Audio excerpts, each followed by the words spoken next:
This is LBC from Global, leading Britain's conversation with James O'Brien.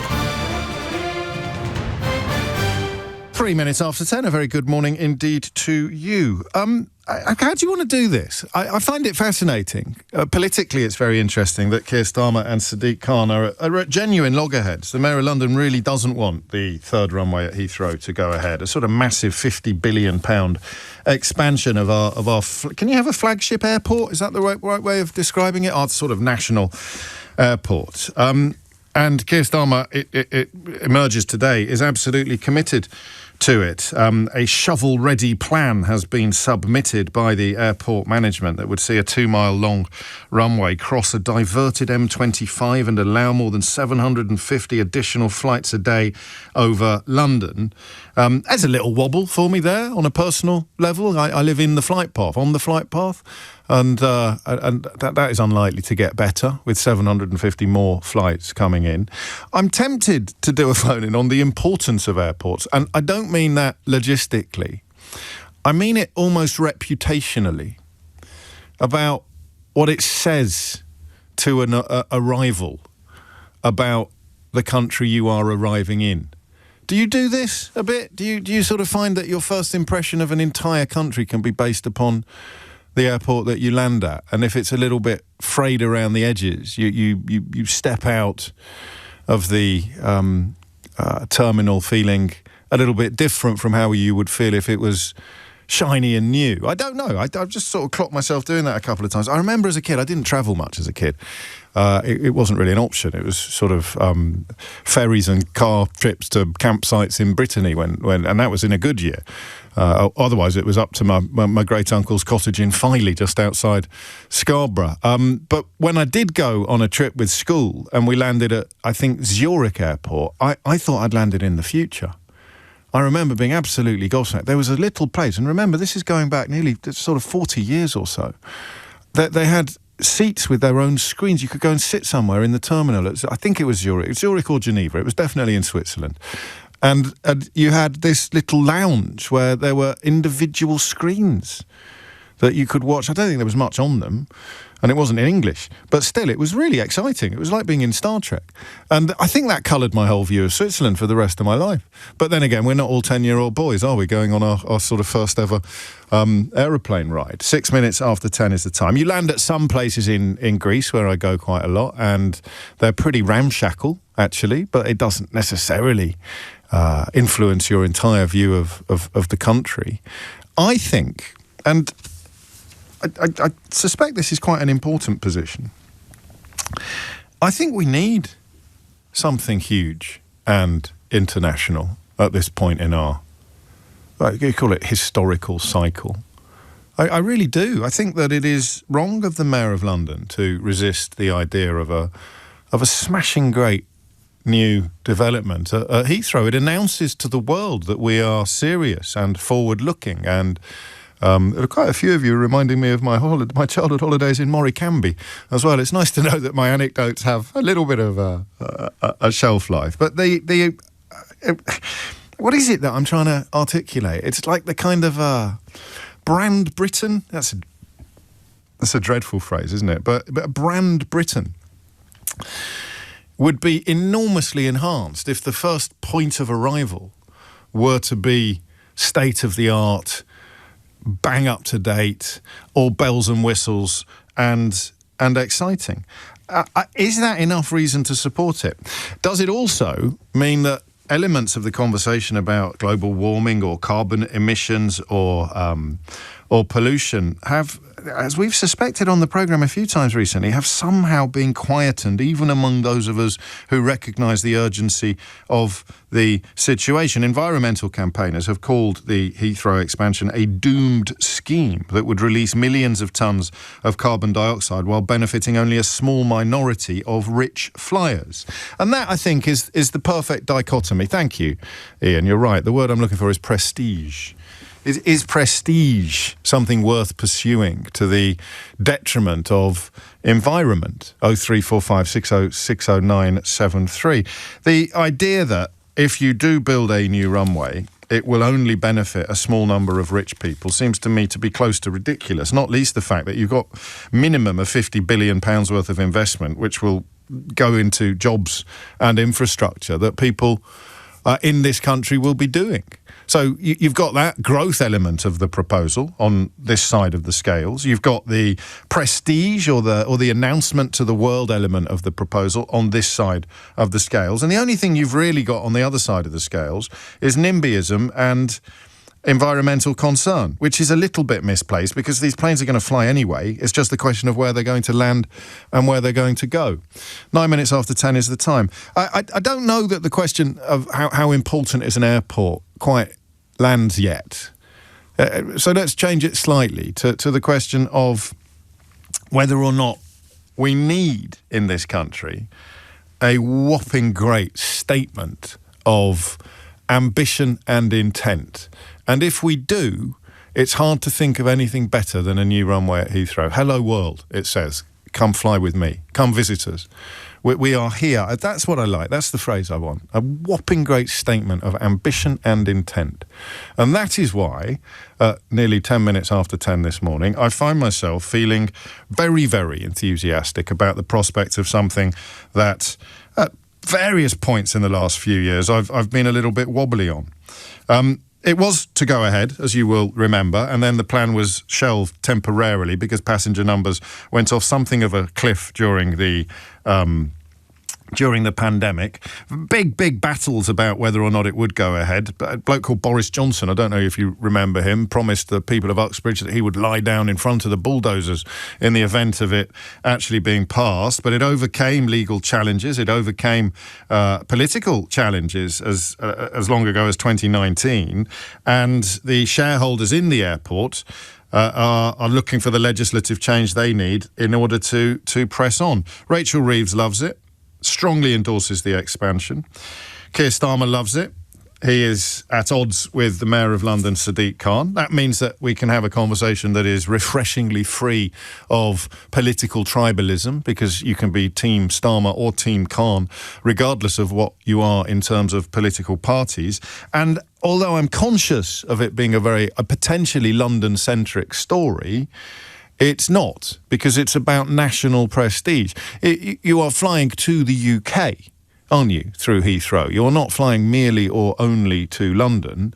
And then, I guess, as someone who lives in West London, someone who lives in very much the catchment area of Heathrow, you wonder whether or not it's fair to inflict it upon us, upon the locals, when the benefits will be spread so widely, should the negatives be absorbed and endured so narrowly. There's lots to talk about here. And the central question, for me at least, you may move the conversation away in a different direction, for me at least, the central question is whether or not the statement of ambition and intent, the international statement of ambition and intent, is a valuable enough prize to absorb and negate all the negatives. And I'm pretty sure it is.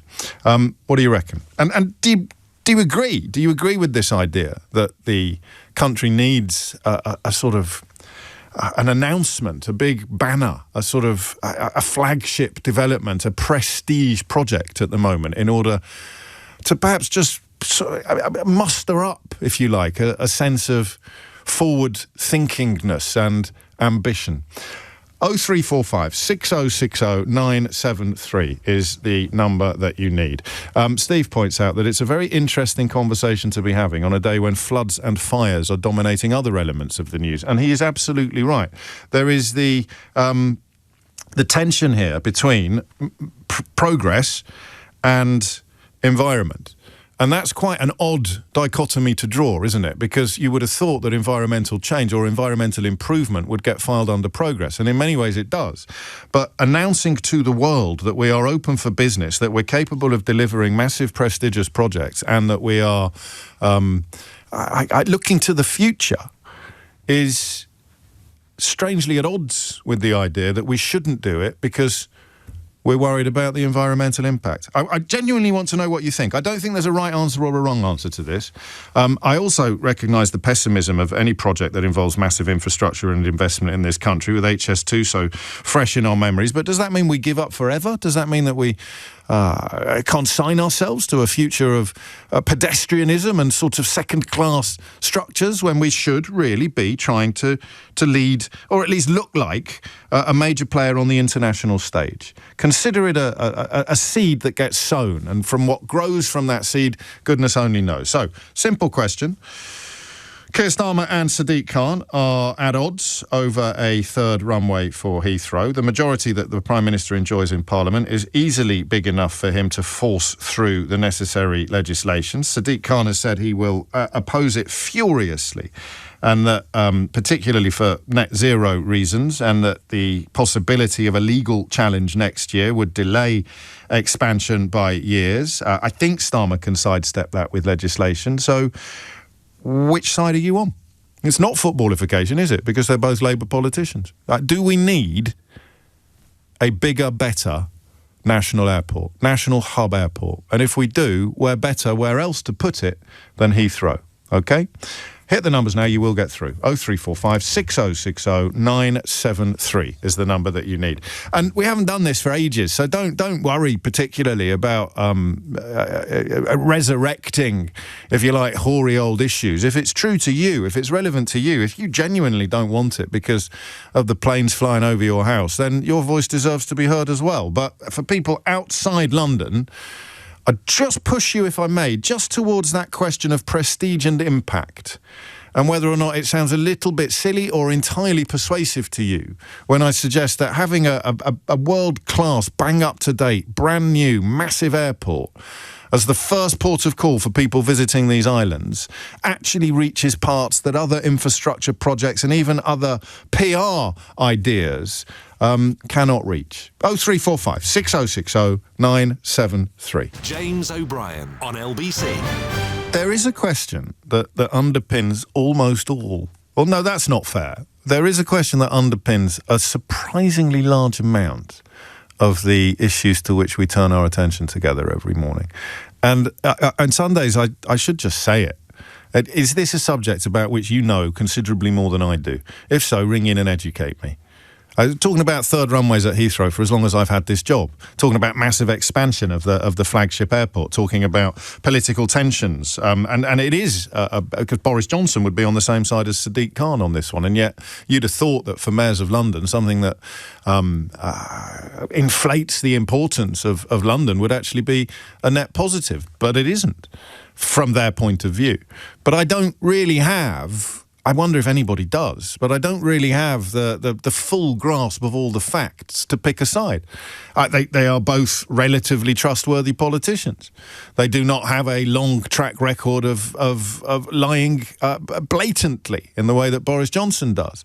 And they are at odds over this. And if, Rachel Reeves as well, hasn't set the world on fire as Chancellor of the Exchequer, but neither has she plumbed depths of morally questionable conduct. Who do you trust if it comes down to a question of political trust? I honestly don't know, which is why I am saying, is this a subject about which you know considerably more than I do? In which case, tell me why you are either passionately in favour or furiously opposed to the notion of more Heathrow, more airport, more runway. Jeff's in Bishop's Stortford. Jeff, what would you like to say? Yeah, very good morning to you, James. I used to be an airline pilot. I used to fly regularly in and out of Heathrow. Oh, cool. And frequently we would go into the hold, wait and get Heathrow, because Heathrow operates 100% capacity 99% of the time, and it's absolutely cram full. So we have to take the holding fuel, which in a large aeroplane is around about 7 tonnes an hour, 8 tonnes of fuel an hour. So for 20 minutes holding as a minimum, we would be burning something in the region around about 5 tonnes of fuel. Now, to burn that 5 and that's just sort of flying around until there's room for you to land? Yeah, exactly. That's just going around in circles. Every aeroplane that comes into Heathrow in the rush hour, which is 90% of the time, will burn that extra fuel for holding.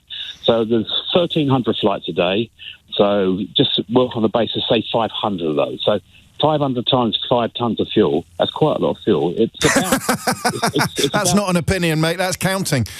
Exactly. And it's just crazy. Now, to take that fuel, some of these airplanes are flying 15 hours, working on an average flight coming from Middle East 6 hours and the States. So you're going to have to carry 3% of that to get fuel extra to have that fuel. So you are suggesting, I think, that building an extra runway at Heathrow could actually end up having a positive environmental impact as opposed to a negative one. Yeah, without question of doubt. I mean, you just do the numbers very roughly, just ballpark figures. You're talking about saving around about 20 million tonnes of fuel a month for aeroplanes that just go to Heathrow. That sounds like quite a lot, Jeff.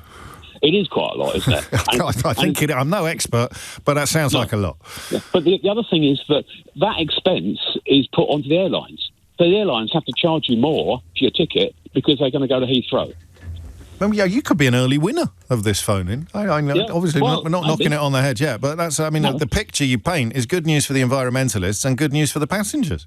Well, I think it's good news all round, personally. What's not to like? Yeah, I've got a quibble. You know I've got a quibble. That's my middle name is Quibble. This is what I do. I quibble. So what? And it's in capital letters as well, isn't it? It's in capital letters. What happens if, when, we've built the new airport and we're back at 100% capacity 99% of the time?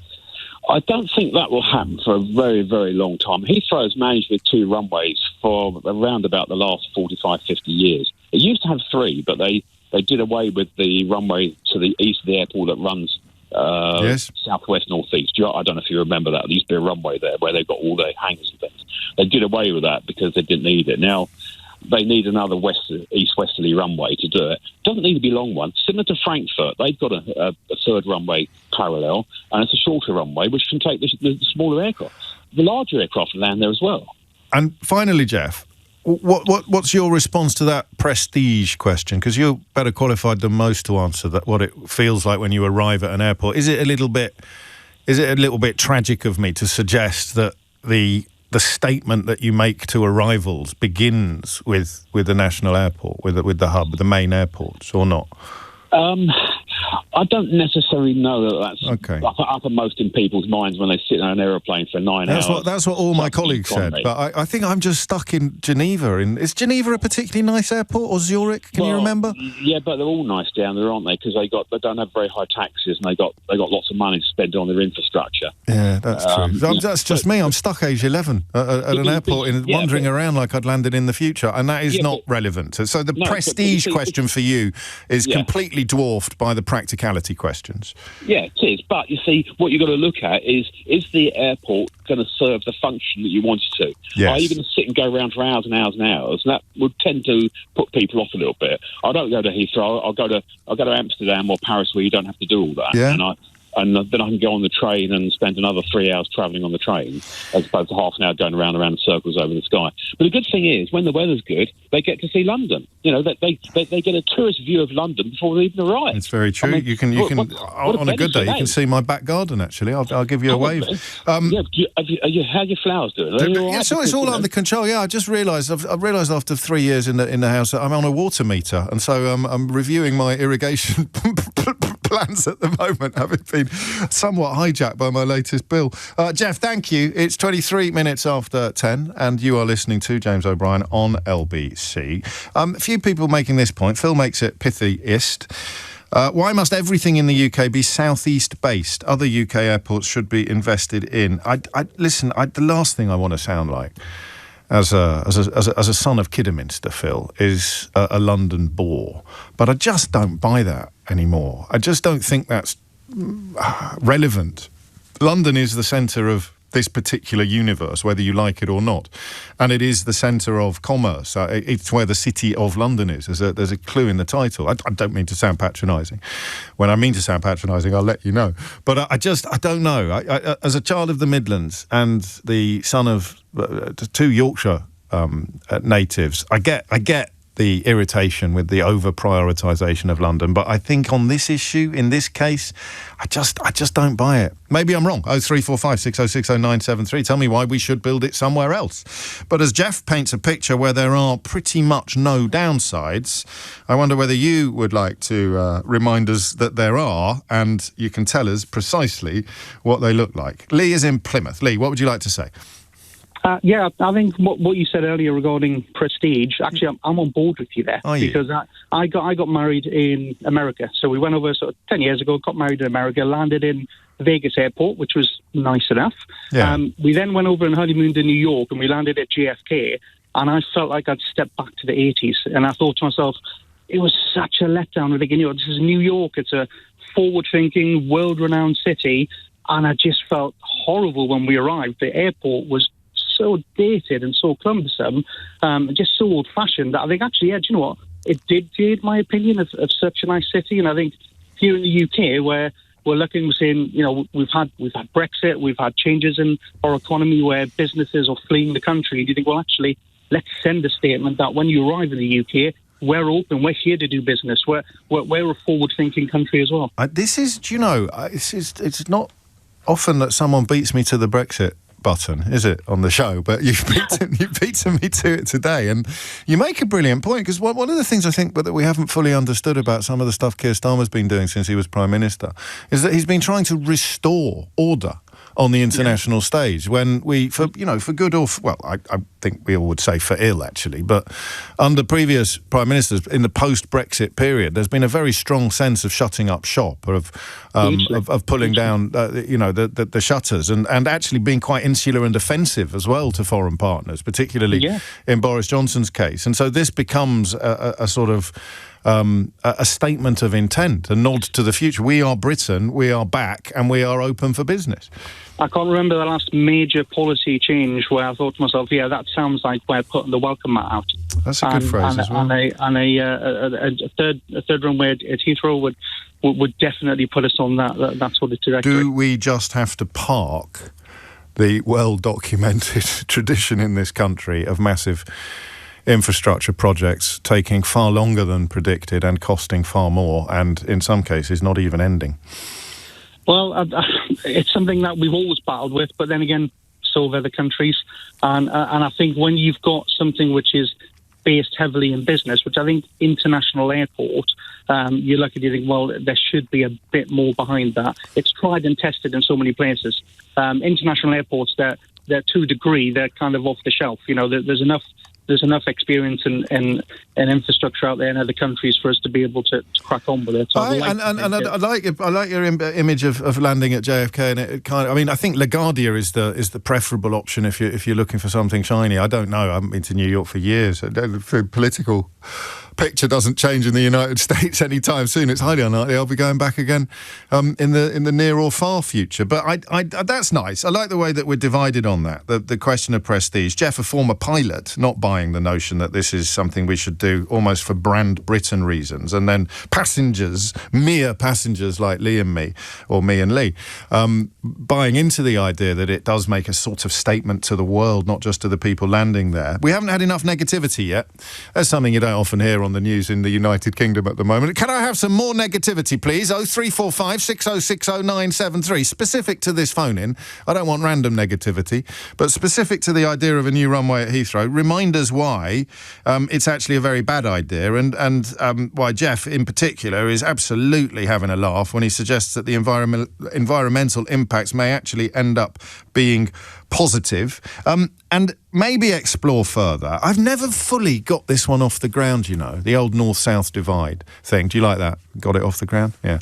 The north-south divide thing. I don't know why, probably because of my life, because of the way I've got one foot in London and one foot very much in the provinces, very much outside London. But is there a more powerful argument? Am I missing a very substantive argument that this actually enforces a mistaken over-prioritisation of London, that it would actually be a wonderful opportunity to redress the geographical balance. That's what HS2 was supposed to do, remember? The big rationale behind HS2 was that it would open up parts of the country to investment and inhabitation that were prevented from reaching their full potential by the focus and attention, the imbalance going on London. I mean, who knows what HS2 is going to end up looking like? I can't even remember what the latest state of play or what the latest ambition is. It's become the hokey-cokey of national infrastructure projects, hasn't it? You sort of put one proposal in, one proposal out, in, out, you shake it all about. I couldn't tell you exactly what the current state of play is on what the current government has reversed from what the last government did in response to the last government reversing on what the government before that had done. So you know that London enjoys an unrealistic prominence in national policy making, and maybe there are more powerful arguments against going in even further on that with the new runway at Heathrow. James O'Brien on LBC. It is 33 minutes after 10, and you are listening to James O'Brien on LBC, where it's a hardly perennial for a radio station that used, of course, to be London-based, but it is a matter of national importance, as much, I would say, as HS2. Keir Starmer and Rachel Reeves seem to be very committed to expanding Heathrow. The owners, the managers of Heathrow, have submitted what they describe as shovel-ready plans. I saw one slightly unlikely claim that you'd be able to sort of reroute the M25 very, very easily and very, very quickly. I don't think I'm betraying any confidences because I'm not going to tell you who told me, but somebody quite prominent politically told me that whatever happens legislatively, they don't think that this will ever go ahead. However successful the government is in getting the green light for it, they just don't think it will ever go ahead. I was quite surprised by that. And I suppose the amount of weight you should set by those comments depends on who said it to me, and I'm not going to tell you. So that wasn't necessarily the most fruitful contribution to the conversation that I've ever made. But if I said to you, it's someone what knows what they're talking about, would that make any difference? And if you are someone what knows what you're talking about, in fact, if you are someone who knows more about these issues than I do, then you're particularly welcome to call in today. 0345 6060 973 is the number that you need.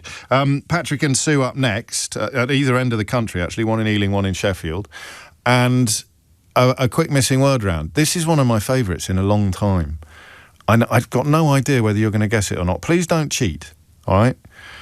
This is a headline in today's newspapers. I've cancelled my birthday because all my friends are using blank. I've cancelled my birthday because all my friends are using blank. Text or WhatsApp your suggestions to 84850 for a text, or 0345 6060 973 for a WhatsApp. And that number, of course, is the same as the one you need to phone in, which is what Patrick in Ealing has done. Patrick, what would you like to say? Well, what triggered my call initially was one of your previous callers talking about, what did you say? He got married at Las Vegas Airport. I can't think of anything more. He didn't get married at Las Vegas Airport. He flew into Las Vegas and then he went to New York. Got married at Las Vegas Airport. That's a Channel 5 reality show. I don't think he got married at that. Maybe well, anyway, that's by the by. What made you ring? Anyway, yes. And what had just blown him in New York Airport, what JFK was, and that triggered my call. I've only spent 20 years here in the UK, and there's a proclivity for the British to compare things to the US. Yes. Don't do it especially with the airports. Every American airport is the grimmest place on earth. Why? Why is that? 9/11 and the militarization of travel. Okay. The very best you can hope out of travel these days is that it is a neutral experience. Okay. Nothing really bad happens. Yeah. And that's that. You walk in. I flew over there, I don't know, a year and a half ago, and I got one of those tickets that routed me through Shannon Airport, where you go through U.S. Customs, so you land in New York and you just walk off the plane, or San Francisco actually, and you just walk off in a domestic terminal. And that part of Shannon Airport was kitted out like an American airport. It was gray and it was grim, and the only decoration up was one massive U.S. flag. and my heart sank. But anyway, your producer steered me away from that back to the topic of, do we need a third runway at the airport? Yes, we do. Why? And also, you're in Ealing, so you will suffer. I'm under it as well, mostly at the weekends. They divert flight paths on the weekends. But then, that can spoil your barbecue and all. I'm retired now, but I used to travel a lot for business. My wife continues to work and travels a lot for business. I'm for it. She's against it. Why? Why are you for it? It's about infrastructure. I worked in an industry where we welcomed international visitors over, particularly none more so than the U.S., and a lot of U.S. travelers would come into the U.K. via Schiphol, Charles de Gaulle, even Frankfurt, because there's a better infrastructure, the bigger hubs. They can then get to where they want to go within the UK easier on their timetables, basically. I haven't finished with you, Patrick, but I'm just going to issue another appeal for negativity, which I don't do on the programme very often. I don't normally have to, but this is a surprisingly upbeat and positive response to the question of whether or not we should build another runway at Heathrow. So if you want to punch holes in any of the enthusiasm that you're hearing so far, you know what to do. Why is your wife against it? If that's not an intrusive inquiry. Today's one of the days she's in the office. And if she weren't, I might give her a call and ask her to give you a call. I think you could, a domestic live on air. Largely NIMBYism. Yeah. I mean, she travels extensively internationally for her job, and I think it's largely NIMBYism. But we don't want more. We don't need any more of this in West London. Not necessarily opposed to more flights and more runway, but just not on our doorstep. I wonder if that is what motivates the two most recent mayors of London, both of whom very much opposed to this project, Sadiq Khan and Boris Johnson. It suggests that the idea is unpopular with Londoners because they're going to be motivated at least as much by voter concerns as they are by anything else, although Sadiq Khan's commitment to net zero and Boris Johnson's commitment to net zero, actually, are both well documented. You have to presume that NIMBYism informs that position. And yet, as a Londoner, like Patrick, in West London, even closer to the action than he is, I don't just think that it is something we should do. I think it's something that I would welcome. I don't know. Early entrance for the missing word round. I've cancelled my birthday because all my friends are using blank. Ian says, somewhat predictably, crack. Ryan says, vapes. And I don't know whether this one was sent in response to the missing word round, but Jack's been in touch to say David Lammy. I've cancelled my birthday because all my friends are using David Lammy. No, that can't be what you intended. 10:39 is the time. Sue is in Sheffield. Sue, what would you like to say? I'd like to say for the first time ever, I think you've got it wrong, James. Well, it wouldn't be the first time ever. It might be the first time ever you think that. Yes, exactly. Carry on. Right, so I've never disagreed with you until today. Okay. But we need to move the focus from the southeast on this issue. If you look at deprivation stats, if you look at social mobility stats, it's highest in the north of England. Every stat suggests growth needs to be generated in the north, not necessarily the south. We've got an airport here, Doncaster, right? It's about half an hour's drive from where I live. Yes. It shut 2 years ago. It was only during European flights. It's got the longest runway in the UK. It can accommodate jumbos tomorrow, because it was the old RAF site. We're trying to reopen it. Why can't we move more of the airport infrastructure to the north and use those sort of facilities that are there? Oh, yeah, you put me in such an uncomfortable position. Go on, then. Well, I'm going to have to say something out loud that I will get my citizenship of Yorkshire revoked. That's okay. Is that people don't want to go there. If someone's flying in from the United States, and they want to land in London. They don't want to land in Doncaster. And listen, my first home was in Doncaster. My first home was in Berg Wallace, just outside Doncaster. So I have skin in this particular game. I just don't think on the international stage you're going to be able to make a case for saying don't go to London, go to Doncaster. But how are we ever going to attract more and more business to the north if we say you have to fly into London because that's where it happens? Two things can be true at the same time. I can agree with what you're saying, but you can't really argue with what I'm saying about offering the international passenger a choice between London and Donny.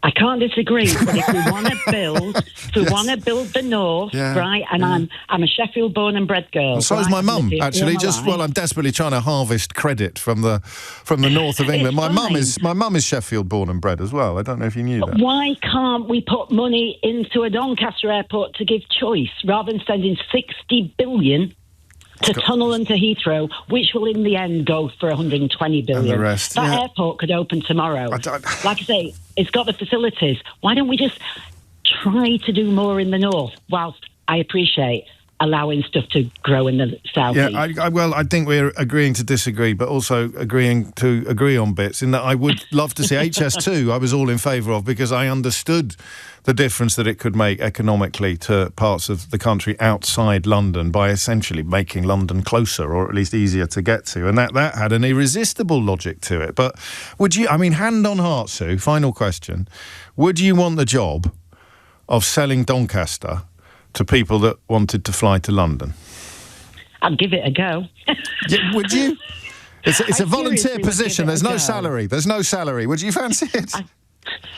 I'm retiring in February. Well, I'll do it as a freebie. No, fair enough. All right. We've got Doncaster's got a 1 hour 55 link down to London. Yes. You try getting from Heathrow into central London. Okay. It's easy now on the Elizabeth line.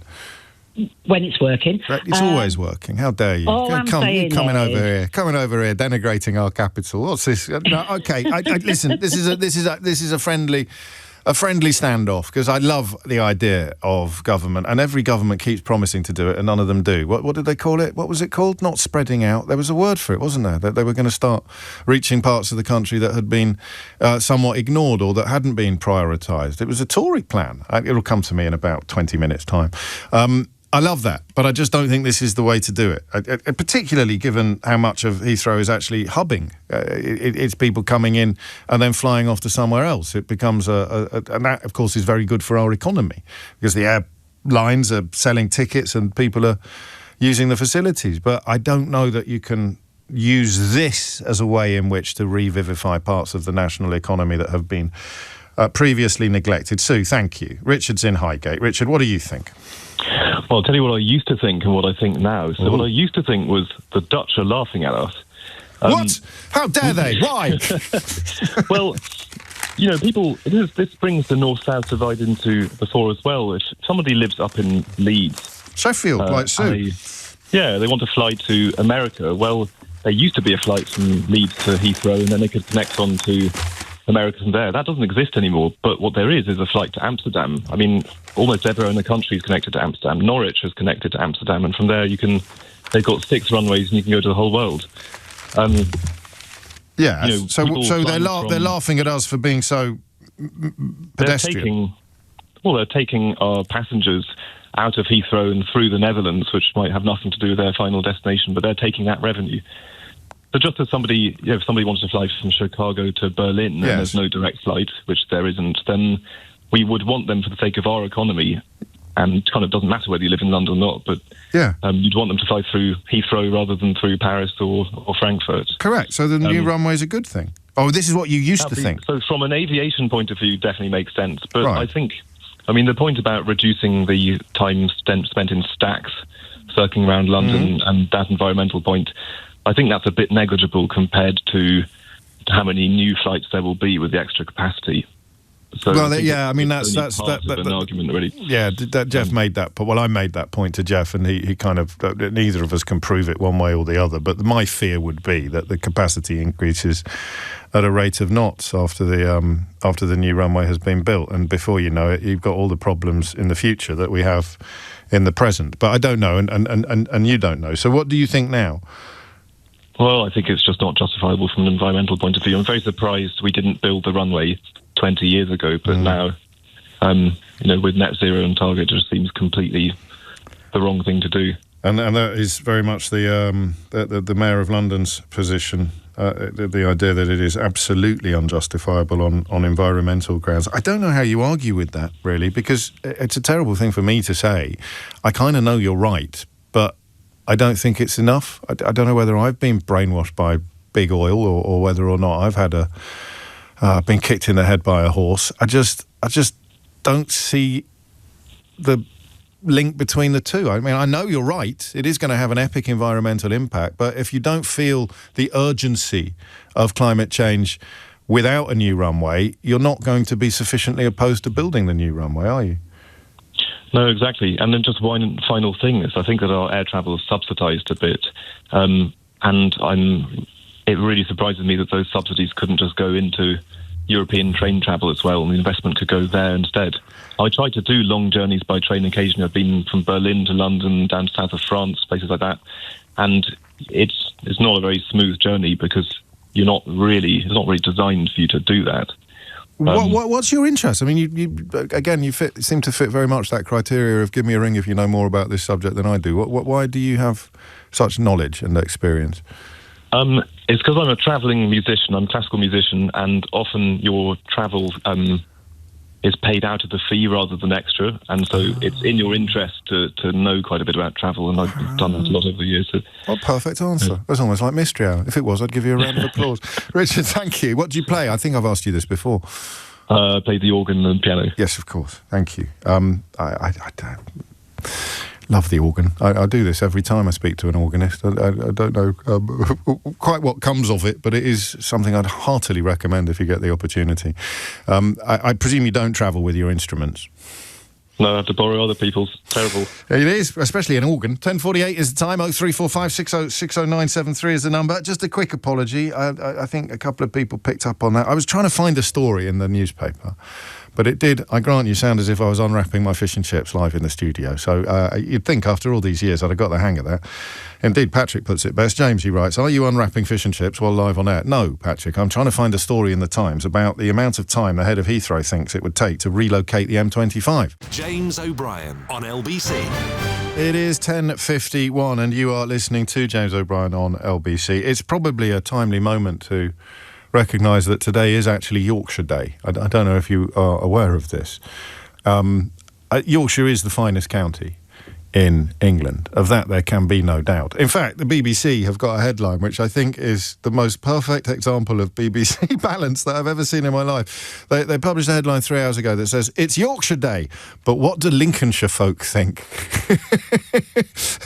Oh dear. So anyway, I want to be clear that although I had a little bit of fun with Sue in Sheffield, that's a chapter in my memoirs, I bow to nobody in my regard for Yorkshire. Not only is it where both my parents come from, it's where my first home was, and it's where I received what passes for my education. Listen, I love London, but I don't think of London as a county. I don't want to get bogged down in some sort of technicality conversation about Middlesex or and I love Norfolk. Oh no, it's all gone Alan Partridge now. But London is a city. I know it's not, but it is. And Yorkshire is a county. And I think of it as one county, which is also controversial. I don't really recognise the northern and southern divisions. But hey, everyone should celebrate What's the best way to celebrate Yorkshire Day? Probably with fish and chips. Just don't unwrap them live on national radio. Neil's in Cobham. Neil, what would you like to say? Hi, James. Hello. I was calling initially just to get like a point of clarity as to what we mean by runway. I mean, I know what a runway is, essentially, tarmac and gravel. But in the time I've been waiting, I just wondered, it occurred to me whether it's probably added to the sort of negativity around it, the sort of naysayers, because when Terminal 5 was being built, yes, we talked about this goes back to your 10-year-old experience in Switzerland and whatever. We were talking about a beautiful new building with approach roads and glass and chrome, and it would do this and do that. And Terminal 5 is pretty good and pretty efficient.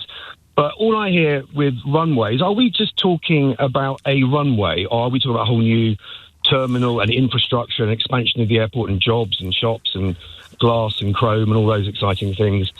So it's more than just sort of diggers late at night dumping. Do you see what I mean? Yeah, of course I do. I've just worked on the presumption that is based on very little, that it is just a massive expansion of everything. Right. And you can take that to the bank. Yeah. That's the end of it.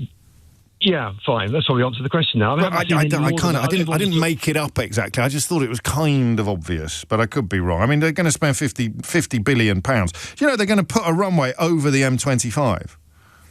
No, I didn't know that. Between junctions 14, motoring alert, between junctions 14 and 15, Neil.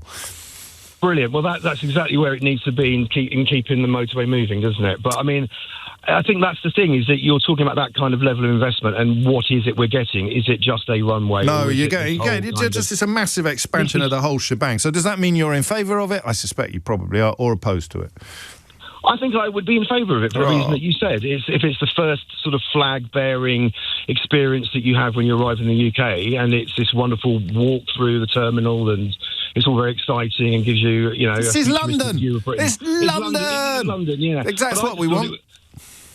But maybe it's just not being PR'd and sold very well. I just thought it was a load of diggers at night making another runway to let more planes land. But it's early days. It's early days. They'll move it up a bit. But some of the reasons for opposition include... in fact, I can tell you, so there'll be a 3.5-kilometre runway, as well as a Terminal 5 satellite areas to accommodate 60 million more passengers annually. So it wouldn't be a whole brand new satellite, but it would be satellite areas for Terminal 5. Everything would get bigger with a third runway, because capacity would increase commensurately. Some of the reasons to oppose it include the demolition of 700 houses and an 11th century church. I'm just saying that in slightly portentous tones so that it can settle properly in your consciousness. The demolition of 700 houses and an 11th century church. One of the biggest aspects would be rerouting the M25 so it passes through a tunnel under the new runway. And this is where the head of Heathrow has intervened overnight with a claim that the M25 can be relocated overnight without disrupting motorists. I'm in favour of the proposals and the plans, but really? That seems to me to be unlikely. It's not mystery hour, and it's nearly the end of this hour, but if anyone is qualified in sort of structural engineering terms to tell us what on earth the head of Heathrow, Thomas Waldby, is talking about when he claims that he can reroute the M25 overnight without disrupting motorists, then I shall give you the money myself. 10:56 is the time. Peter is in Morden. Peter, what would you like to say? Hi there, James. I'm calling up because I disagree with Heathrow expansion. Hooray. And also, just on your last point, I am an engineer, so I can explain what he means by overnight. Oh, okay. Well, tell me about your opposition first before you tell me about how it's going to work. Fine. Firstly, going back to the first call about the holding patterns, the problem with Heathrow is that there's a lot of point-to-point flights.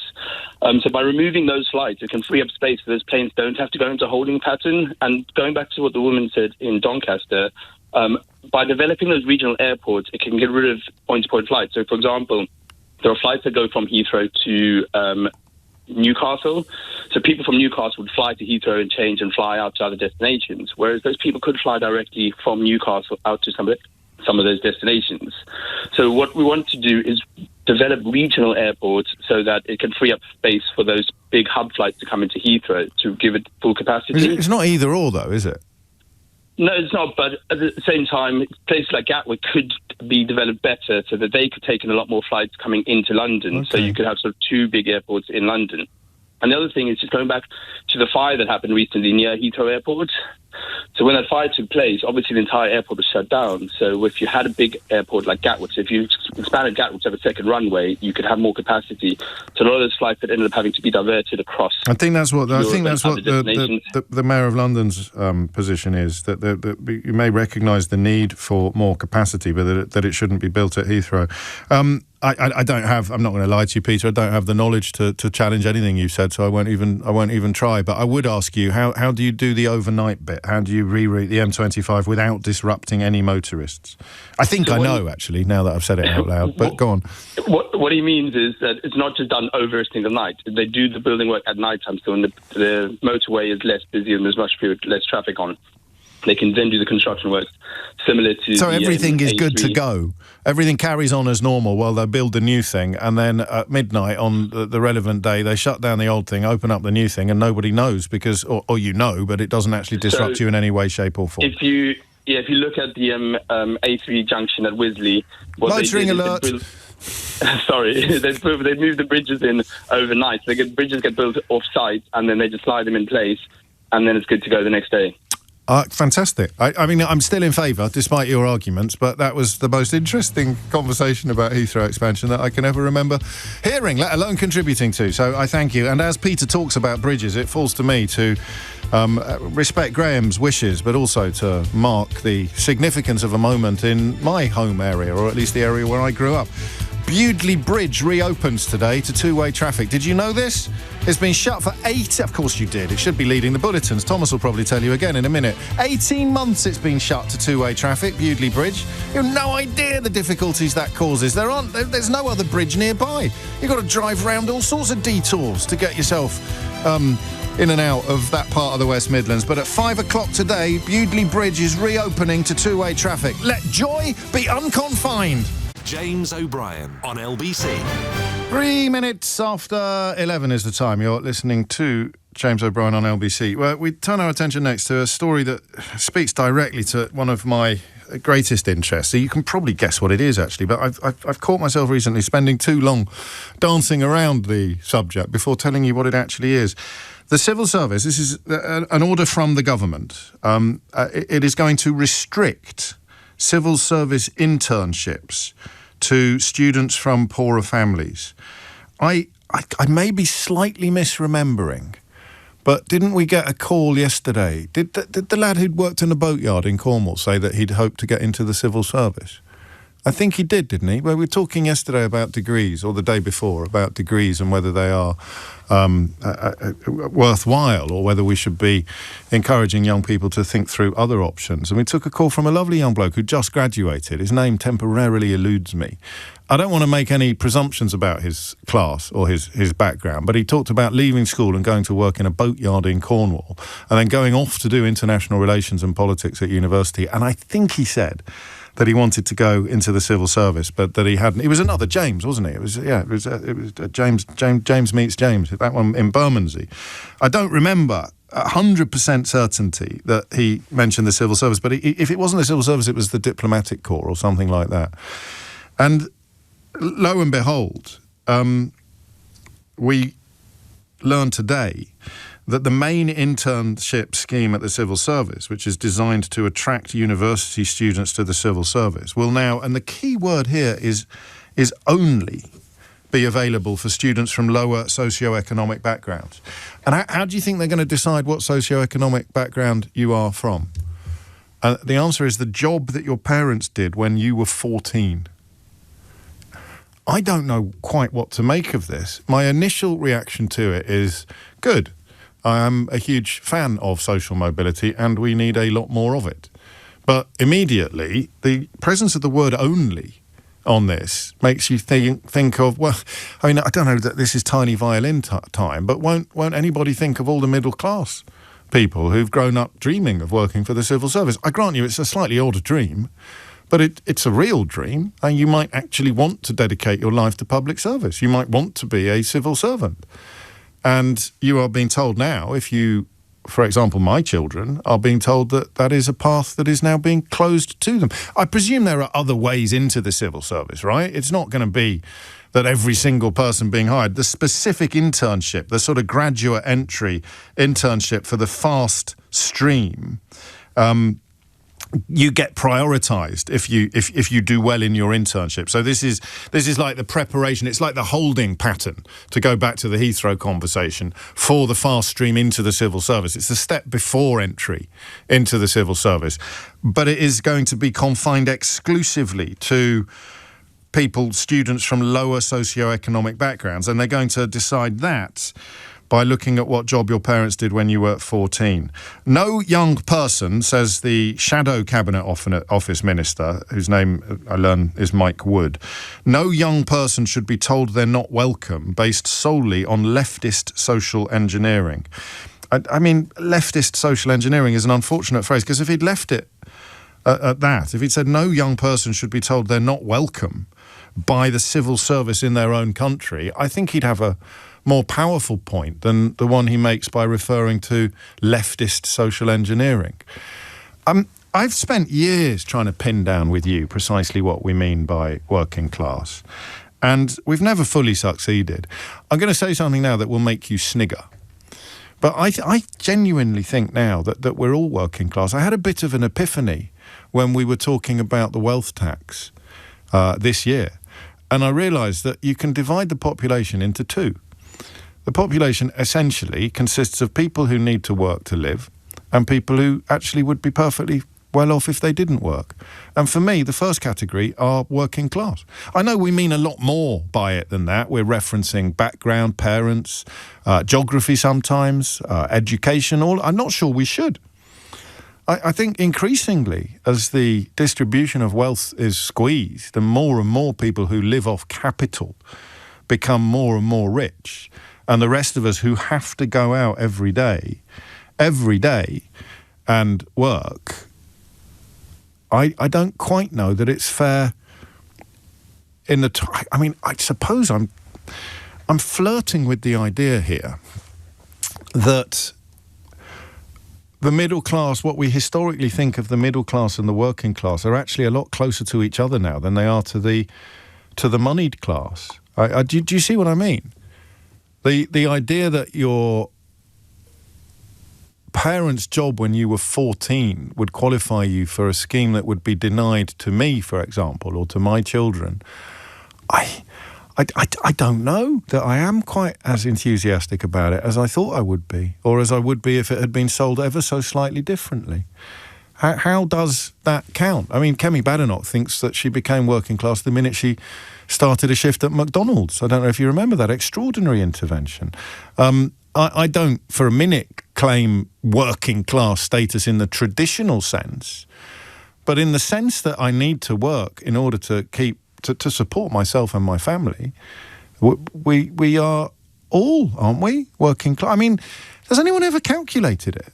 Not including pensioners, but the proportion of the population that would not have a massively different lifestyle if they were compelled to live off the capital that they've accrued as opposed to living off the fruits of their labour.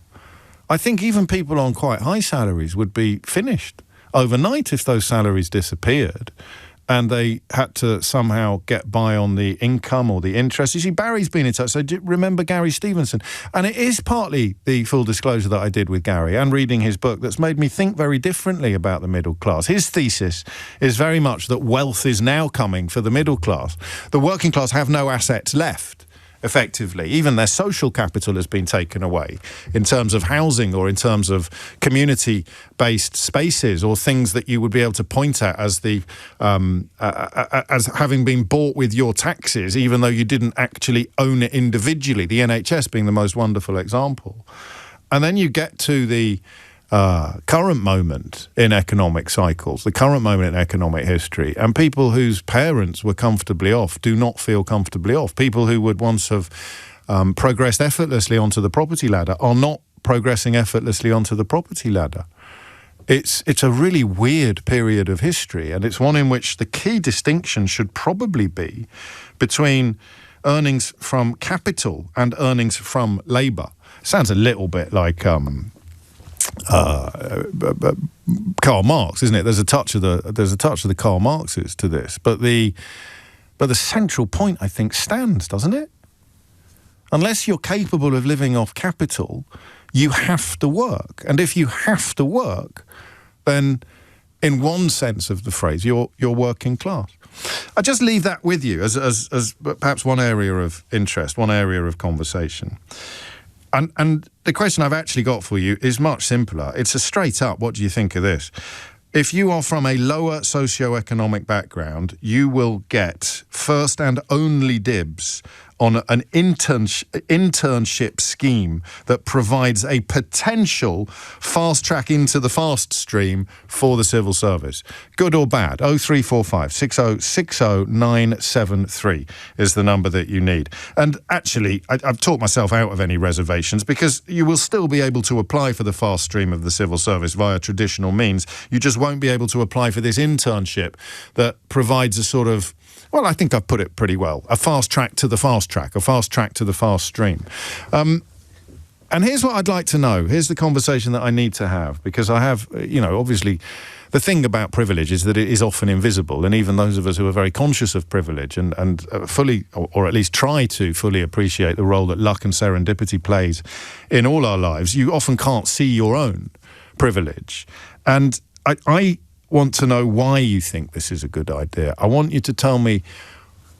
The problem is you can only ever live the life you've lived, right? You can only walk in the shoes that you've got. You've only got your childhood. No one has really, very, very, very few people can make absolutely crushing comparisons between two socioeconomic backgrounds. Unless something extraordinary has happened in your life, like a lottery win or a massive loss of employment, a death or imprisonment or something, most people can't compare being from one socioeconomic background with being from another, because you can only be from the one that you're from. So I don't know what it is like not to have the trappings of a middle-class childhood. I have no idea what it is like even not to have a private education. I don't know what it is like to look at jobs like this one in the civil service, or other jobs in the media, jobs in finance, jobs in industry, and feel that the path to those jobs is shut to you because of what you are, because of what your parents did for a living. I don't know what you point at as proof that this scheme is necessary without pointing at something that distinguishes you from me, without pointing at something that I benefited from that was shut to you. And I find these conversations both fascinating and profoundly important. So there'll be an awful lot of people listening that don't even realise that they are where they are in life as a consequence of luck and, to a certain degree, privilege. We're very fond of saying, I've worked jolly hard. You really hear it during the private education debate, actually, the one about VAT most recently. I've worked bloody hard to send my children to private school, as if people who can't ever dream of sending their children to private school are not working jolly hard, as if they're not putting in a proper shift. It's a silly argument, but it is a seductive one, because it speaks to our sense of self. But you've only got one sense of self. What I'd really like you to do in this... Well, look, the entry-level phone-in is pretty straightforward. The government is going to restrict civil service internships to students from poorer families. What do you think of that? 0345 6060 973. I want to know how you prove the problem this is designed to overcome. Okay, so there's two phone-ins. You can contribute to both of them, or either, or neither. You can ring in and go off in an entirely different direction if you want. I do it all the time. So do we like the idea? And if so, why? But how do you prove the problem it's designed to overcome? The problem it's designed to overcome, very loosely, is the notion that doors are shut to people from poorer backgrounds.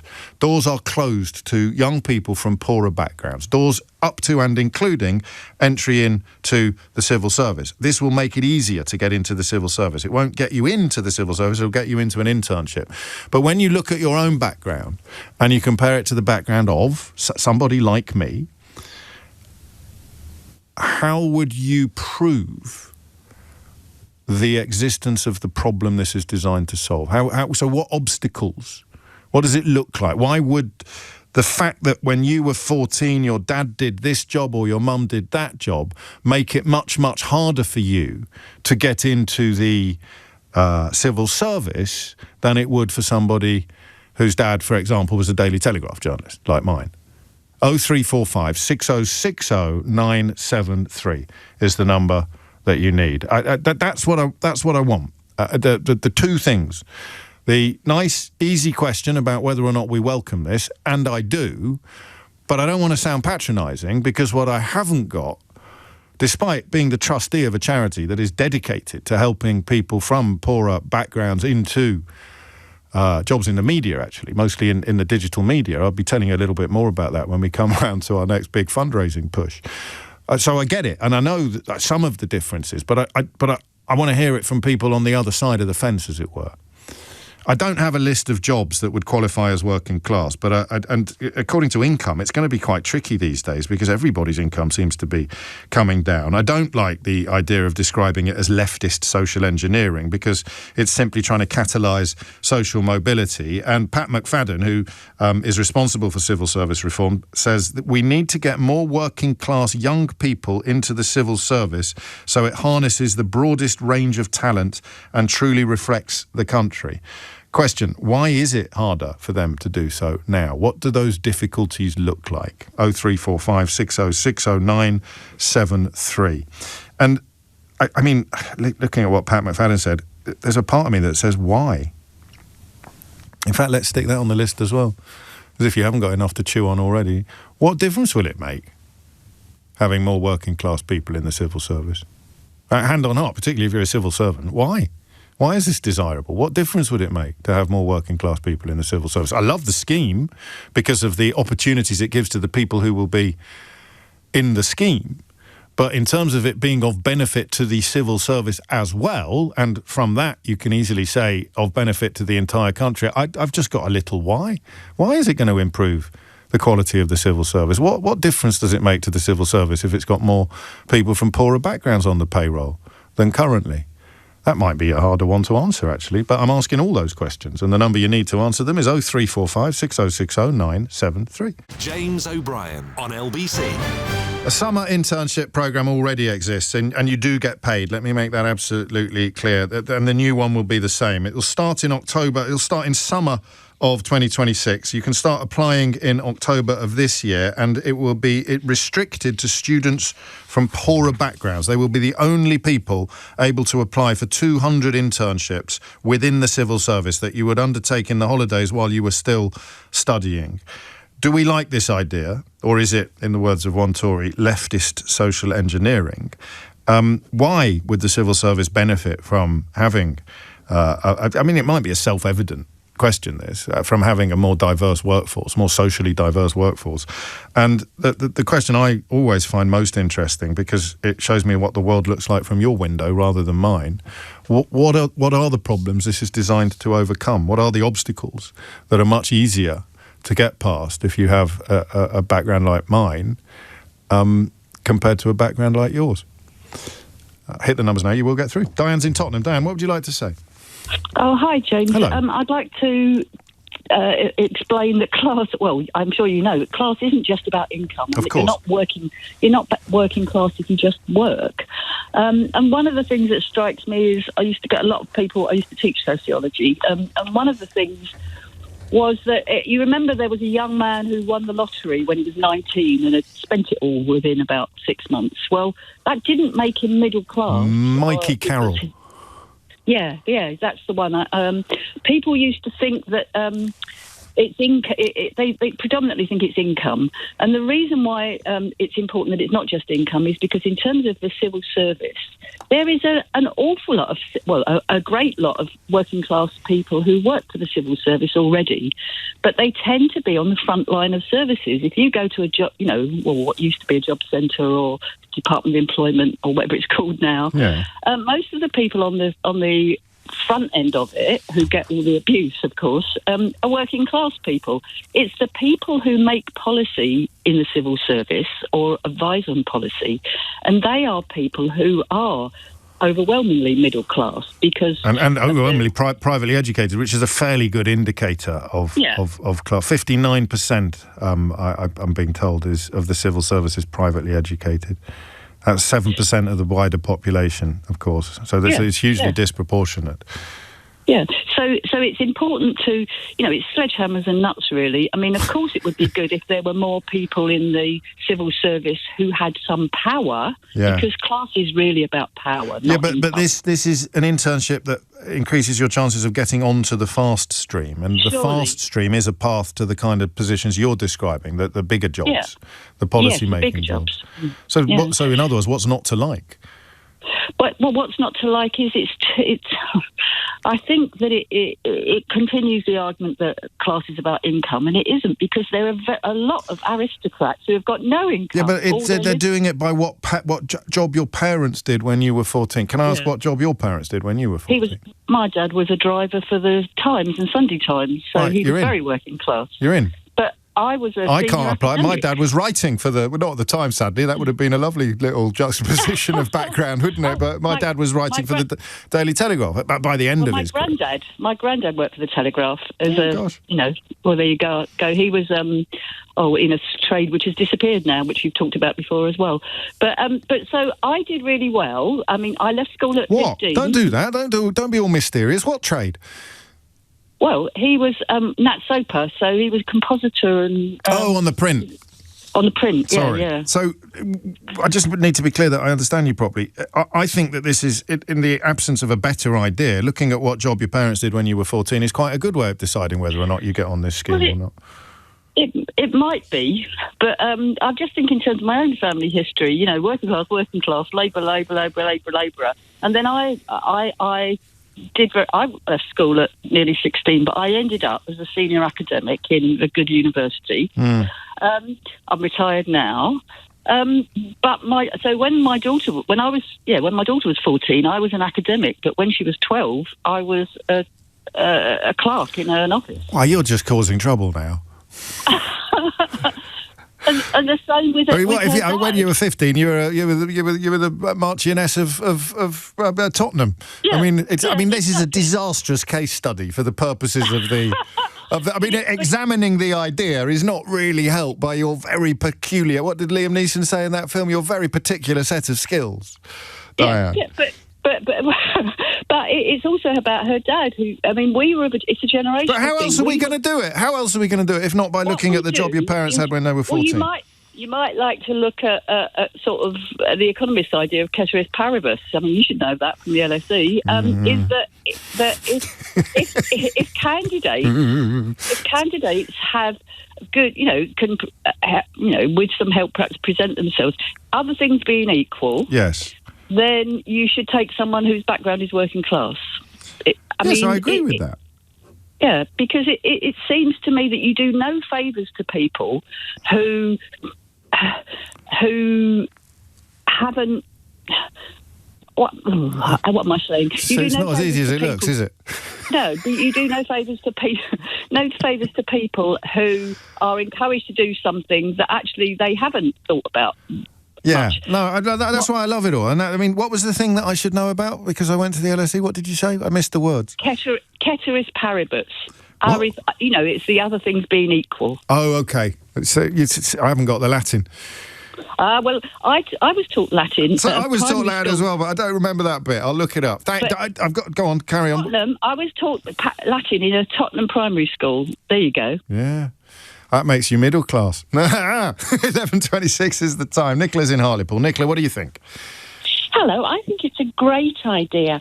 The main reason I think that is because people who have come from poverty often have a completely different life experience and worldview.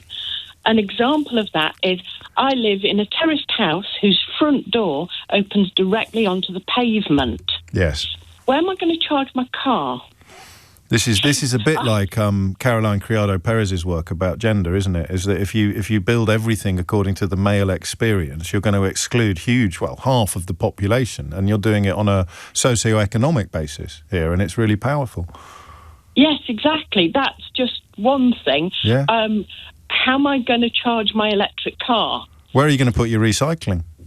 Exactly. And the bins, if you haven't got an outdoor space at the front. I currently have a 3-metre by 2-metre backyard. Yeah. So it's full of bins. And that would be the conversation. We think, perhaps somewhat naively, you and I can imagine now in Whitehall, young Nicola, or Nicola 2.0, the version of you that ended up on this scheme, piping up in a meeting and saying, excuse me, no one on my street has any space out the front of their house for either a charging point or 4 recycling bins. How can you possibly be having this conversation without acknowledging the existence of me? Yeah, and I don't blame people who haven't had that life experience, but I do blame the system for not bringing in people who have that life experience. This is the perfect call, Nicola.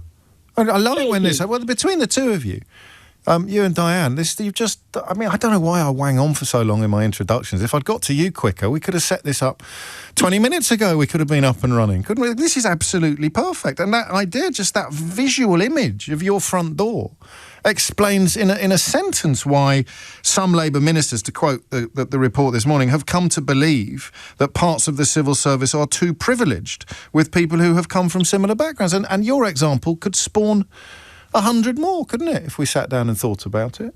Yeah, there's another one. A minister quite a while ago said that every school child should have a desk in their bedroom that they can do their work at. Wow. Yeah, let's hope none of their parents are on benefits then, because if they have to share their bedroom with their sibling and their bedroom is small enough that it can only just fit the bed in, they're not actually going to have a table to do their schoolwork at. Sleeping on a bed settee, because the new baby needs the spare bedroom. I mean, or even worse, they're housed in a hotel currently. I mean, it's not often this quick for me to realise how stupid one of my questions was. But when I said, how would the civil service benefit from this, I couldn't have been barking up a wronger tree. You've made it absolutely crystal clear. We are making policy for people whose existence and experience we know nothing about. How do we fix that? We bring them into the room where the policy is made. Yeah, and also a lot of policies tend to assume that you have a nice, tidy life. Take universal credit, the 5-week wait. Yeah. Because it assumes everybody is paid monthly. And also that there's no such thing as zero. I hear this in my own industry as well when we talk about poverty and deprivation. The idea that you could be completely out of funds is almost impossible to grasp. You've got an overdraft, or you can phone your dad, or you can... Do you know what I mean? This notion of not being able to afford soap at the end of the month can bring out some real cruelty in people who are sort of being performatively ignorant, but only because they truly can't grasp the idea of that sort of poverty. Thank you. I mean, you've absolutely nailed it, I think. I don't know how anybody listening could say that we shouldn't be trying to get more people from more diverse backgrounds into the civil service where the policies are made for everybody. I don't know how anybody listening now could miss the dangers of having people like me making all the decisions when people like Nicola can't even do half of the things that we think everybody can do. And then you can come back to the political question of whether the government should be engineering the system to get more people like Nicola into these kind of jobs. And I'd love to hear your objections to that idea, because I think she might have just closed them all down in the space of one phone call. James O'Brien on LBC.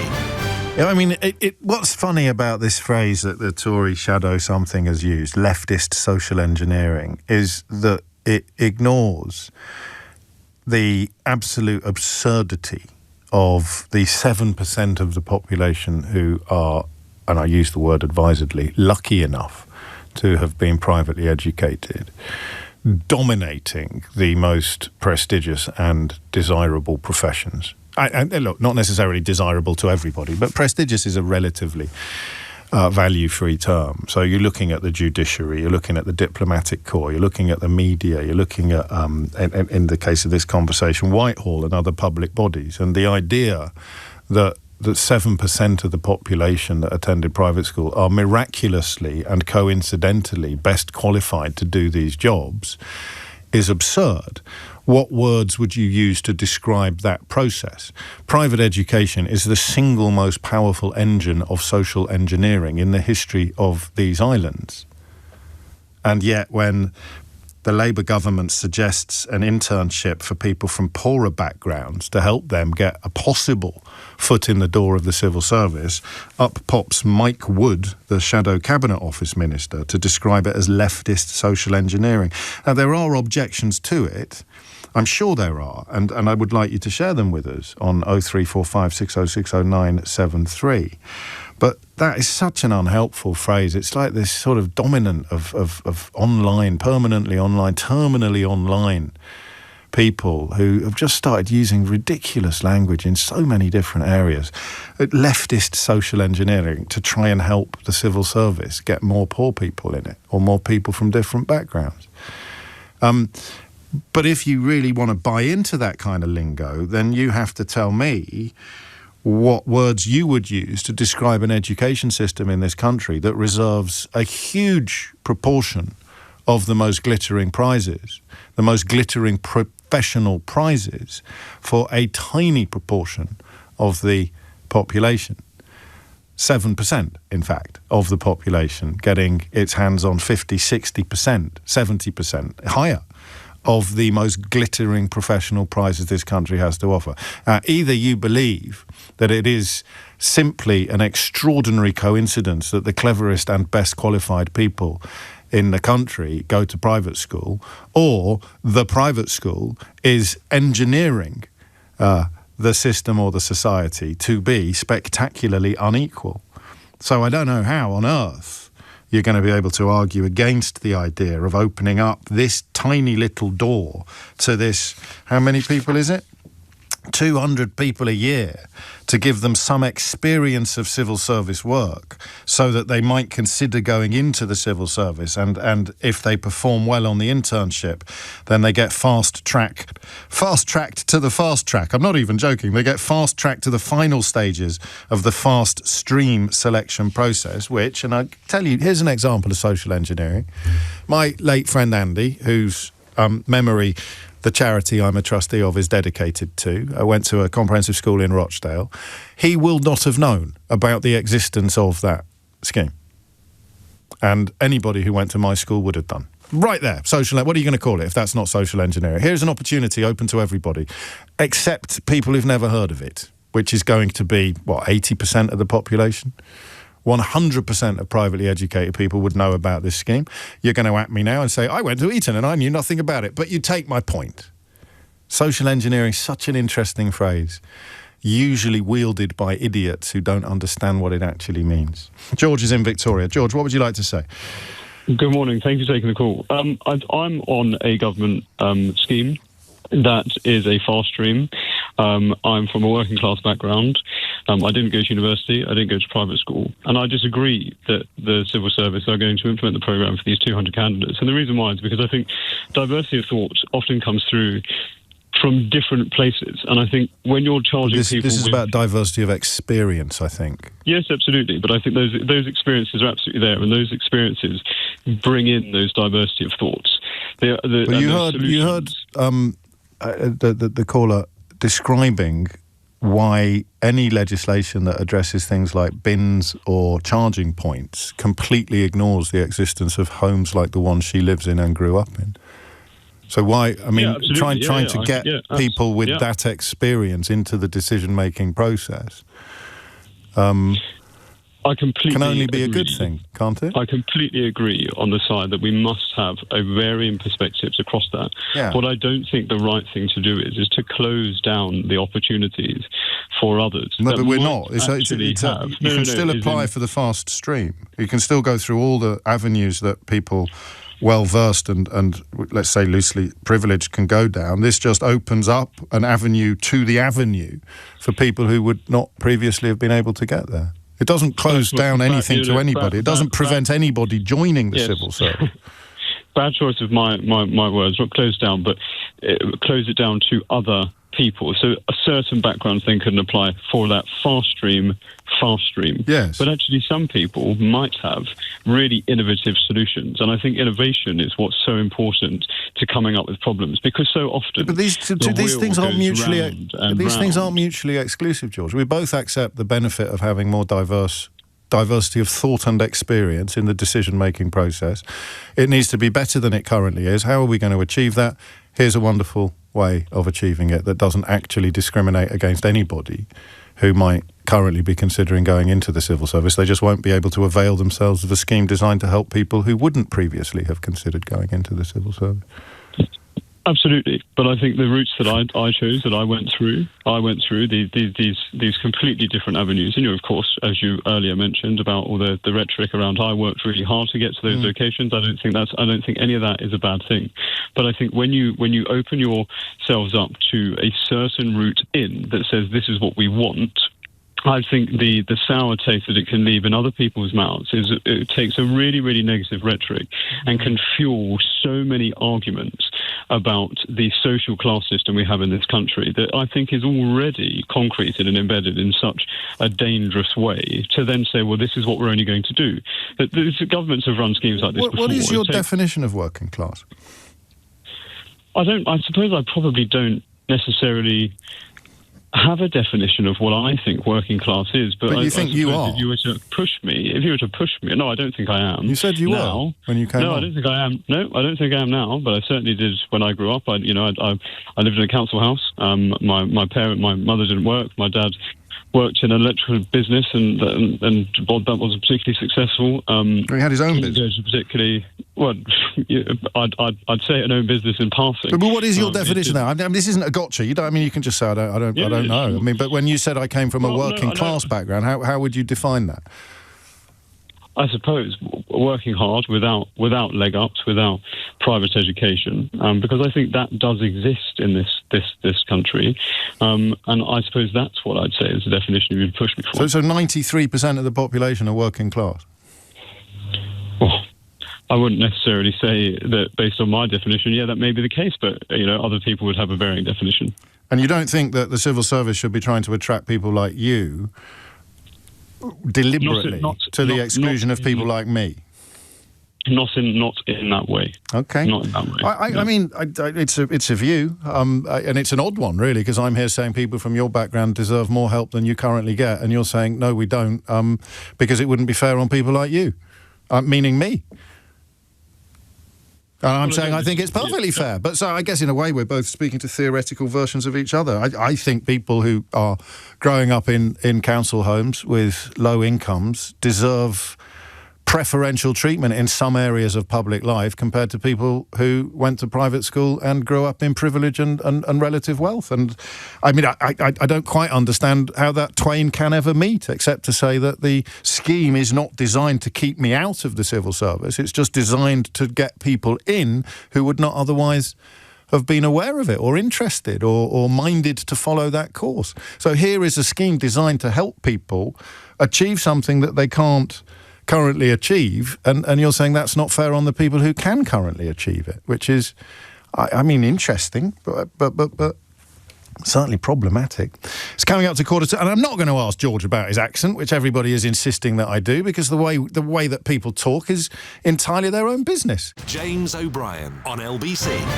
11:47 is the time, and apropos nothing in particular, Jacob Rees-Mogg's grandfather was actually a lorry driver. So I don't know at what point in Jacob Rees-Mogg's dad's life his dad sort of moved up the ladder of life a bit. He ended up being a car dealer. I think he became a salesman and even served as mayor. But if you were to take 14 as the cut-off point, then it could have been that Jacob Rees-Mogg's dad would qualify as working class, and a year before or a year after would not. Just a wrinkle, if you like, in the proposal, and a reminder that the accent with which one speaks is not necessarily an indicator of one's social class. But the idea of getting more people from more backgrounds, simply more backgrounds actually, into the civil service can't be seen as a bad thing, can it?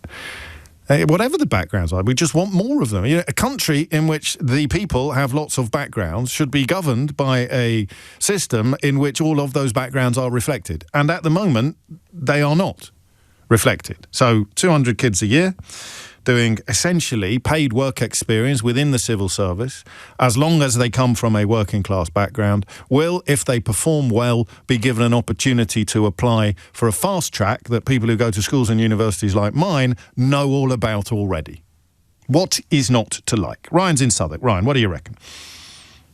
I like the idea. It's something that it's difficult as well, though, because by restricting the internships, it feels almost you're closing, sort of similar to what the person said before, you're closing the doors a little bit.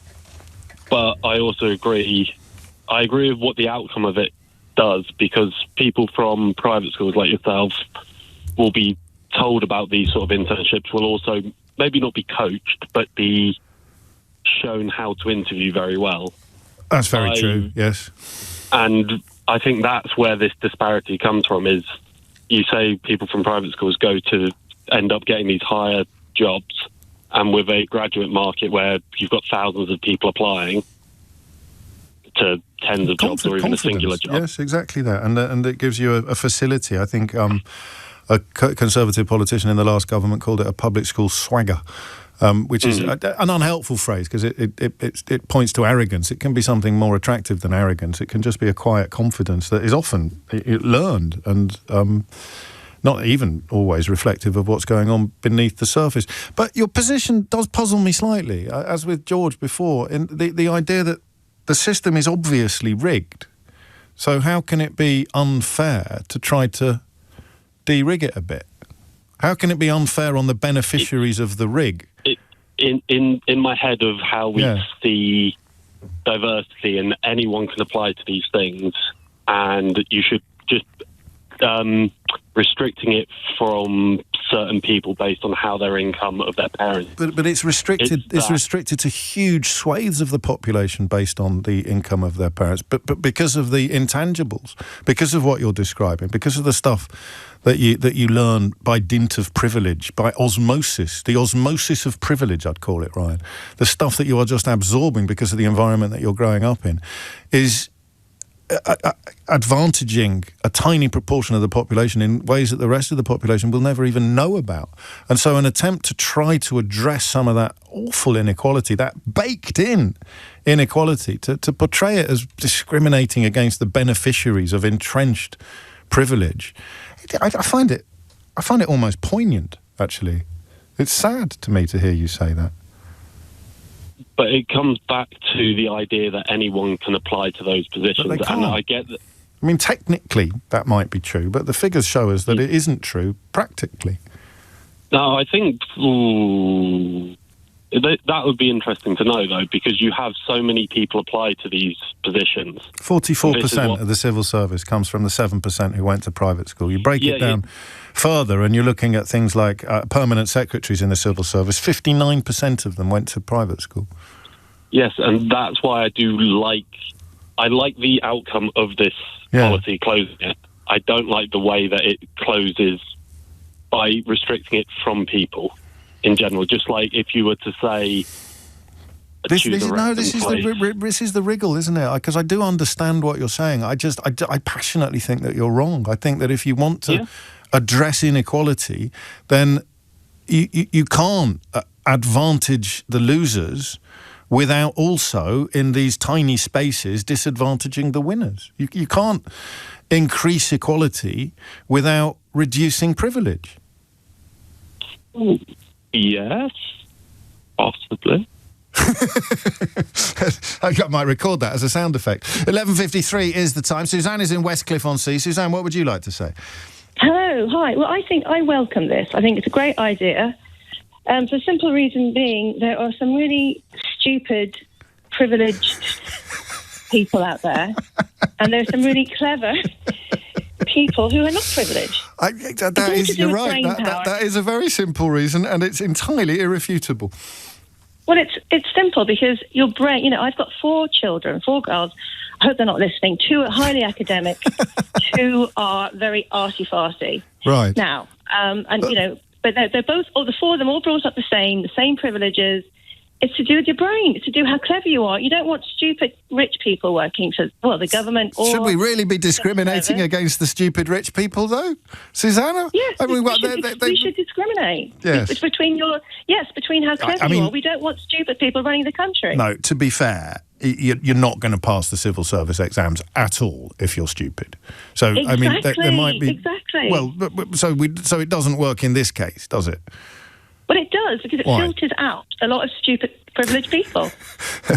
But that is happening. That's happening already. It's just not. It's not filtering out the non-stupid privileged people. Yeah, well, it will now. Won't somebody think of the non-stupid privileged people? Sorry, it will. I just think it's very simple. I think, it's all to do with intelligence. I mean, I'm not saying I've got a lot of common sense. I get a lot of people, who don't have common sense. I've got, I could say my two academic kids probably don't have common sense.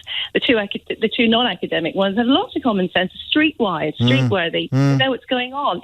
Like what the lady was saying about the bins, and that it's you need to be streetwise to run the country. You need to see what's going on both sides. I think that line there about the bins, it sounded glib at the time. Well, it didn't. It sounded brilliant at the time. It sounds even more brilliant now, because if you were trying to justify this on the grounds of it's not fair on the people who are being shut out, the people who, if the challenge is to get people into the room who have, to be really simplistic about it, a front door that opens directly onto the street, how on earth can you do that without, quotes, discriminating, end quotes, against people with a front garden?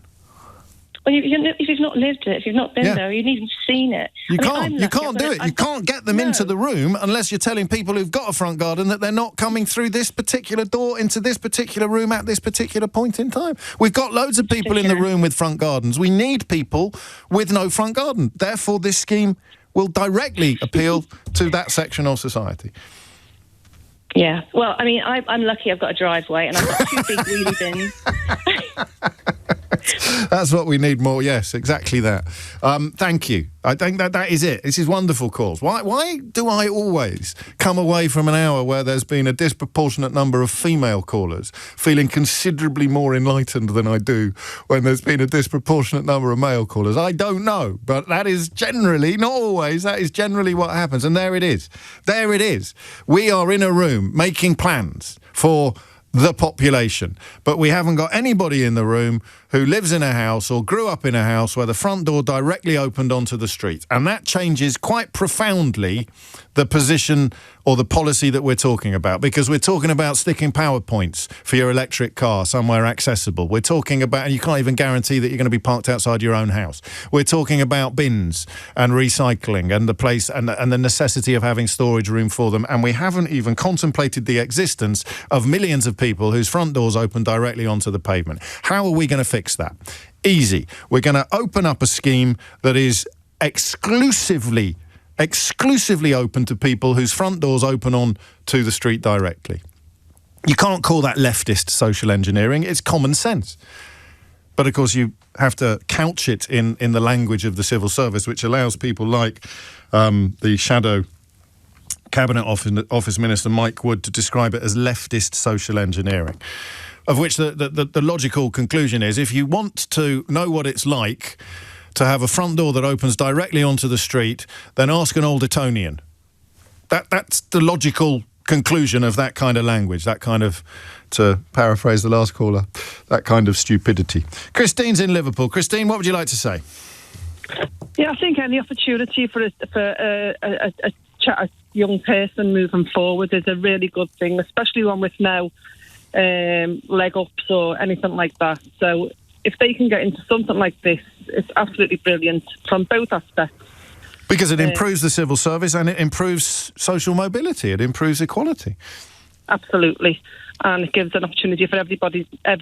Everyone wins, basically. I think you're right, except people like me.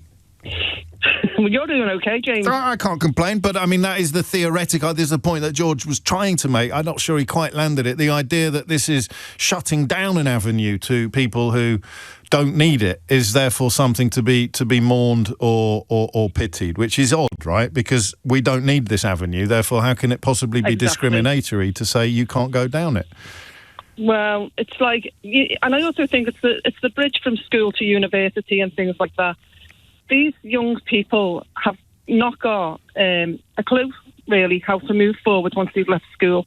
And if these things are coming forward now, like the Sutton Trust, like the civil service, why not? But why aren't the school looking at postcodes, looking at first generation, university applications, income, and looking down the Excel sheet and sending letters out and saying, this is a brilliant opportunity for your child. Well, yeah, I mean, it's a rhetorical question almost, but it won't have been enhanced, or that likelihood won't have been improved by the last 14 years of government, where, things have got harder. The less you've got, the harder it's got. Thank you for that. I really, really enjoyed that hour. We don't always get it right, because I have a bit of like a lot of English people, I have a bit of an obsession with class, and I see it very often entirely through the lens of my own slightly weird experiences. But that was an absolute humdinger. And I'm going to say it again. Why are the hours that are dominated by female callers always, for me, and I think probably for you, so much more enlightening than all the other hours that we do together? There's a question for the ages, one perhaps for next week's Mystery Hour. Up next, I think we're going to pretend that it's not a motoring topic. What could I possibly be talking about? James O'Brien on LBC. It's 3 minutes after 12. I've got to get a bit more professional, haven't I? It's pathetic. Would you like the answer to the first missing word round? The answer is I don't think anyone got it right. And if you did, you almost certainly cheated. There's no way you can prove you haven't cheated, is there? On this, literally no way at all. So I'm sorry if you get it right and it's a really good one. I will presume that you've cheated, or that you're lying. I've cancelled my birthday because all my friends are using Mounjaro. It ties in with yesterday's conversation about weight loss jabs. I've cancelled my birthday because all my friends are using Mounjaro. It's a lovely piece, actually, and talks about how socialising is being compromised, the pleasure of breaking bread together and having booze, because the alcohol element of the weight loss jabs popped up a lot on yesterday's programme, didn't it? So it is feasible, to say the least, that people are curtailing their social activities as a consequence of so many of their social circle being on the weight loss jabs. I've got another one for you. I have another missing word round for you, but I have almost certainly misplaced it. No, I haven't. Here it is. Ready? Police : as in, this is what the police are saying. So, police, we are suffering ABH from blank, or to be precise, blank blank. So, in other words, the police are sustaining actual bodily harm from what? Police, we are suffering ABH from blank blank. And I will do my level best to share that with you before home time, before close of play today. Now, I'm going to do a topic. It's not a motoring topic, all right? It's categorically not a motoring topic. It is a conversation about... it's a conversation inspired by an actor talking about driving, but it's actually the undiagnosed ADHD that he thinks he has that I want to talk to you about. So this is not about motoring or driving. It is about ADHD diagnoses, which I am finding increasingly fascinating. Simon Pegg, one of the best, isn't he? I mean, he's just so brilliant at everything, Simon Pegg. It's like some people's success almost feels personal. Do you know what I mean by that? When you see somebody enjoying the very, very best. You see it pops up in Mission Impossible. It's a key part of the Mission Impossible franchise. If you were watching him in Spaced 100 years ago, and of course then Hot Fuzz, making their own... him and Nick Frost making their own luck, as it were. I don't know why. I've never clocked that before, that some people's success feels more personal than other people's success. And Simon Pegg, for me, I watched Hot Fuzz with one of my daughters the other night, and he's utterly lovely. And his success is wonderful. I love seeing him in Hollywood films. He just seems like such a nice bloke. And he's so funny and so talented and all of those things. And so my eye is drawn to a story that has... Andy made a film that a mate of mine wrote. So, I mean, what's not to like in the context of Simon Pegg? When I see his name in a headline, my eye is drawn rather more enthusiastically than it is when I see other names in a headline. And I want to make something absolutely clear from the start. He is not trying to get off a ticket. So this isn't one of those things that is being said by someone in the public eye in the hope of avoiding a conviction for speeding or in the hope of getting off a ticket for a driving-related offence. He's shared this with a podcast, and he didn't have to. But what he has said is that he has quite a lot of road traffic accidents. He has been in a number of car accidents, and he said this in the context of an interview about lots and lots of other things. He's had 3 driving bans, but he thinks that it is down to undiagnosed ADHD. And I find that phrase popping up with increasing frequency, both on this programme and in life. Undiagnosed ADHD. Stuff that we thought was intrinsic to our identity that may actually be and here's the problem. What word do you use now? So let's imagine that I have undiagnosed ADHD. Well, you can't. You don't have to imagine it. I might, of course. What would the word be? If you said, I thought that's just how I was, but it's not. It's optional. You don't have to be like that. You could, if you get a diagnosis, you can get medication that would make you different. But would you still be you? I mean, this could get... I told you it wasn't a motoring topic. We've already gone into pure philosophy. So I struggle with element. I struggle with the phrase undiagnosed ADHD because it could be used, as I say, as a cop-out. So that's why I like this story, because he's clearly not using it as a cop-out. He's coming from a place of confusion. He said, I did it the other day in Greece. I was backing out of the driveway where we were staying. I had like 5 people in the car. Everyone was talking. I didn't look. I was checking the sides of the car to make sure I was clear of the driveway, but I didn't look at the rear view camera thing, and I hit a post. And it happens a lot. He described his wife as crumbling with disappointment after the latest accident because he's had so many. And he said it was the final straw for him and he was going to seek a professional assessment for ADHD, thinking that might be to blame for his inattentiveness.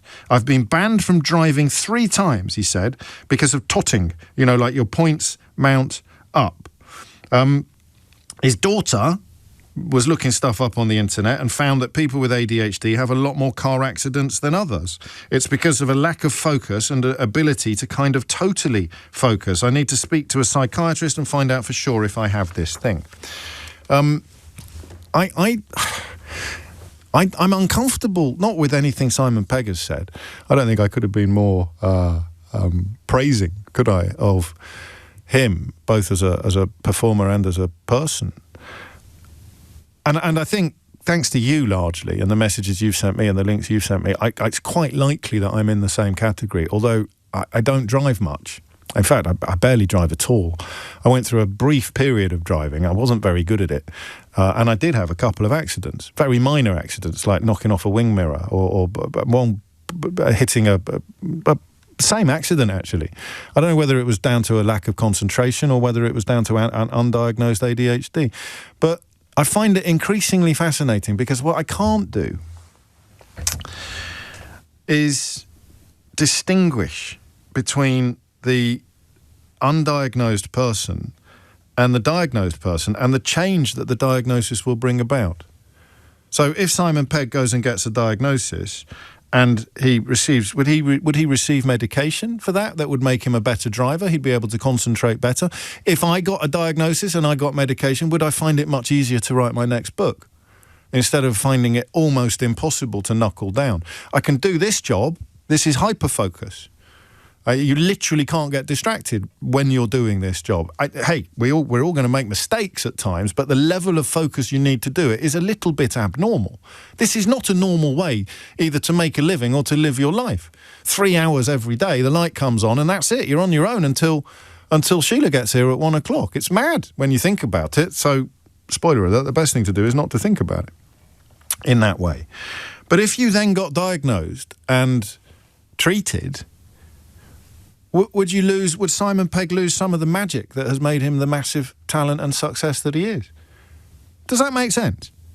That's what I'm intrigued by, the difference that it makes. We know that some people have been complaining about an overdiagnosis, which is weird in a way, because whose business is it?